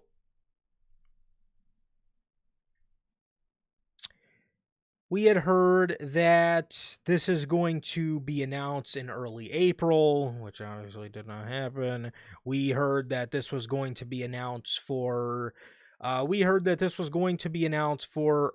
summer. Most likely July, or not July, most likely June originally being the destination, the end of June. It looks like WWE has pivoted because they are potentially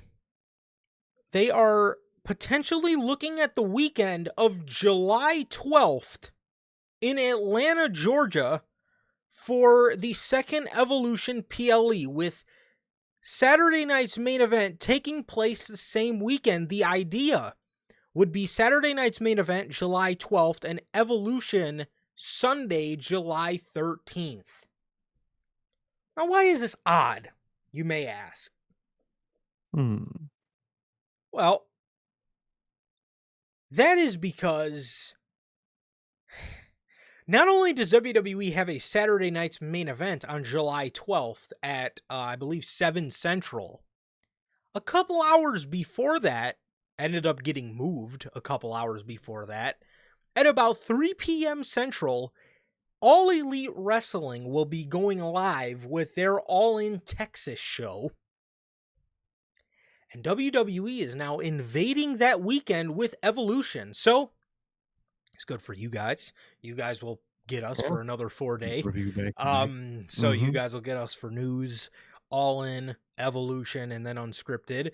But for Tony Khan, fuck, man. Give the They're guy gonna a take this break. fucking Man. I wonder if he's gonna take this fucking shit, man. He's not He going to wasn't sit back taking the and take last. this fucking shit. Exactly, man. Exactly. And I didn't like think about it till now, but that was the same fucking media scrum that had the busted ass mic. So Yeah, that that's was Brawl why Out. that clip is so fucking literally I'm not gonna sit back here and take this fucking shit. Even though he just sat there and took that CM Punk shit. But goated moment. Goated media scrum. But yeah, dude, very fun looking weekend, at least, from a fan's perspective. For Triple H, the only perspective we can have.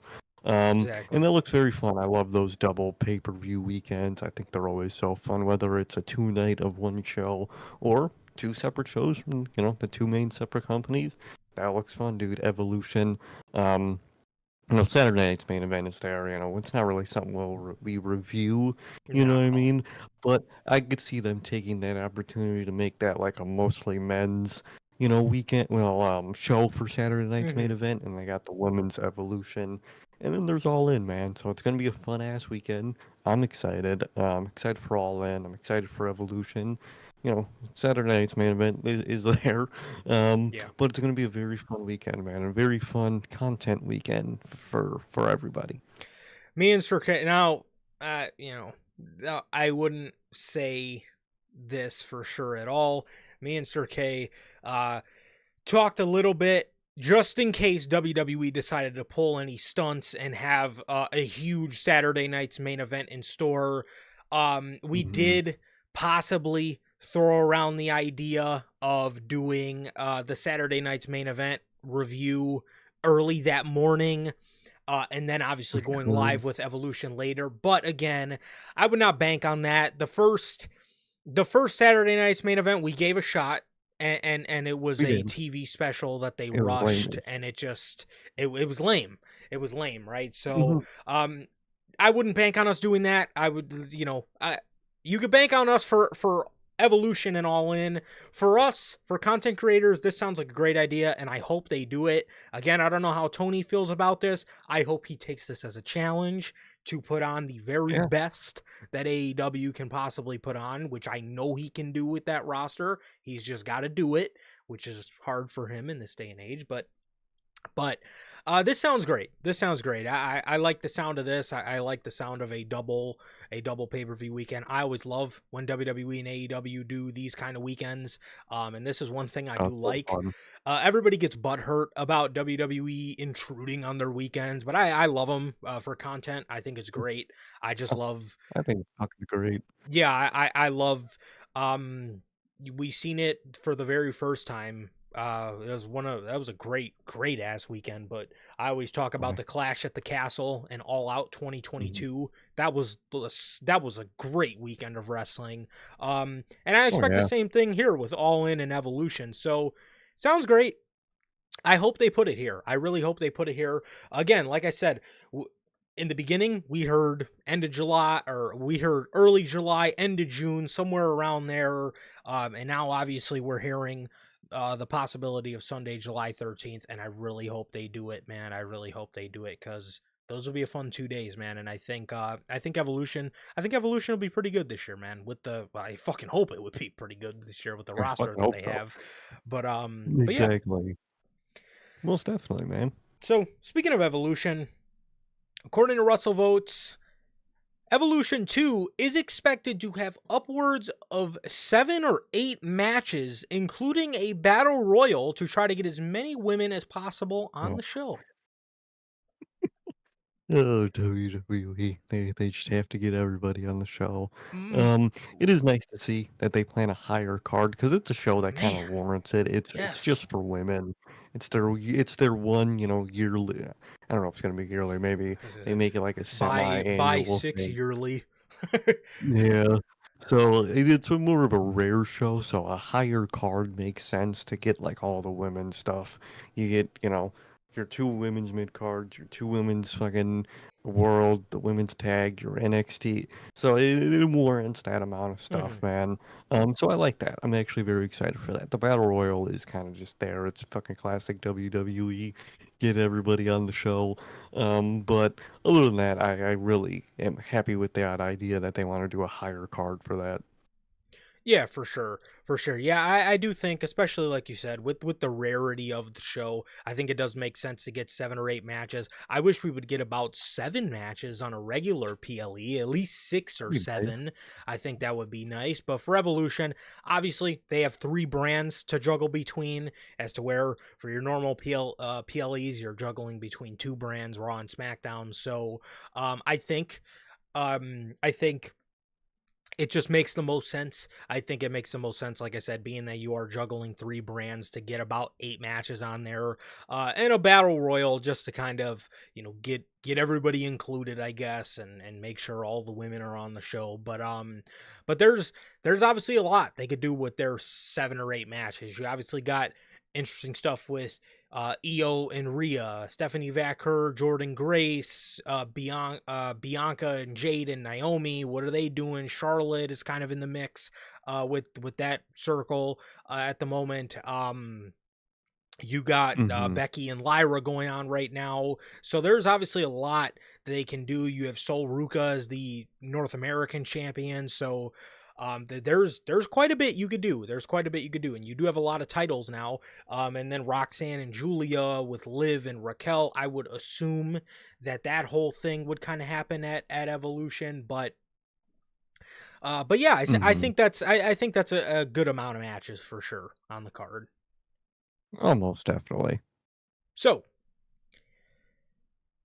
one match, according to WrestleVotes, one of the top matches pitched for Evolution 2 is Jade Cargill versus Charlotte Flair. Plans for Evolution 2 should start to become clearer following the Money in the Bank Premium Live event on June 7th. Jade Cargill and Charlotte, you say, huh? Um, Mm, that that sounds can like a either go match. one of two ways. It's either gonna be surprisingly like really like good and they're gonna Very, have yeah. really good chemistry, or it's gonna be so ass, dude. It's gonna be so 50-50. Um, and it's obvious that they're teasing that with was that SmackDown where they teased that where Yes. they would she interrupt her and walk past her or something. It was something like that. Hmm. Yeah, she told her to like get to the back of the line or something. Yeah, yeah. So they're definitely setting it up, and I could definitely see this happening. But the how the result is going to be, I think, is going to be very 50-50.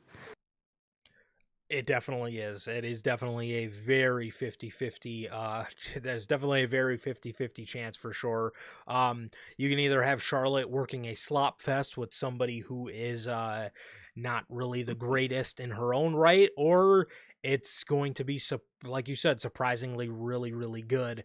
Um, I thought they would end up doing something with Jade, Bianca, and Naomi, but I guess the beef with Bianca and Jade must be a real thing Gotta be because real, dude. because I mean they have tried to just dodge their way through that and just write that off in the most odd way possible. Um Again, you would think Jade would be wanting to get to the bottom of, did Bianca know about this, or just kind of hanging Hmm. around that circle, as now that Bianca's involved with it now, being that she's back on SmackDown. But no, we're teasing for Well, Charlotte and we're teasing Jade in the title picture and all this stuff. So it looks like they've just completely moved on from it, man. And they're almost treating Jade as a bigger priority than Bianca at this rate, which is kind of they kind of odd to are, which is me. weird. But I don't know. I would make that No, move, but okay. no, no. Um, She literally Bianca's like low key or like female Cody at this point, the way they treat her and the way they present her. So it's kind yeah. of like I don't know why you're doing that, but yeah, I mean, but it is really weird because usually storyline wise they would have been intertwined still, and the fact that they're like you said, they kind of trying their hardest to avoid it. That beef, I guess, is real from what it seems like, man. Yeah, I don't know. Why? Again, don't know why. It seemed like they were willing to work with each other at first, but I guess not, which is disappointing because you guys had a whole tag team together. I feel like fans were expecting maybe a little bit of a Yeah, payoff write from them that, off. but okay. Mm-hmm. Guess not. So,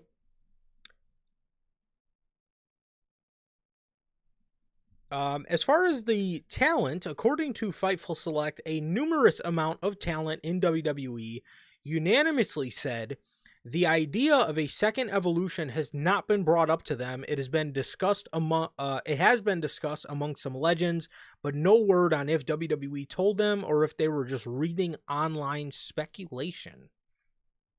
Mm.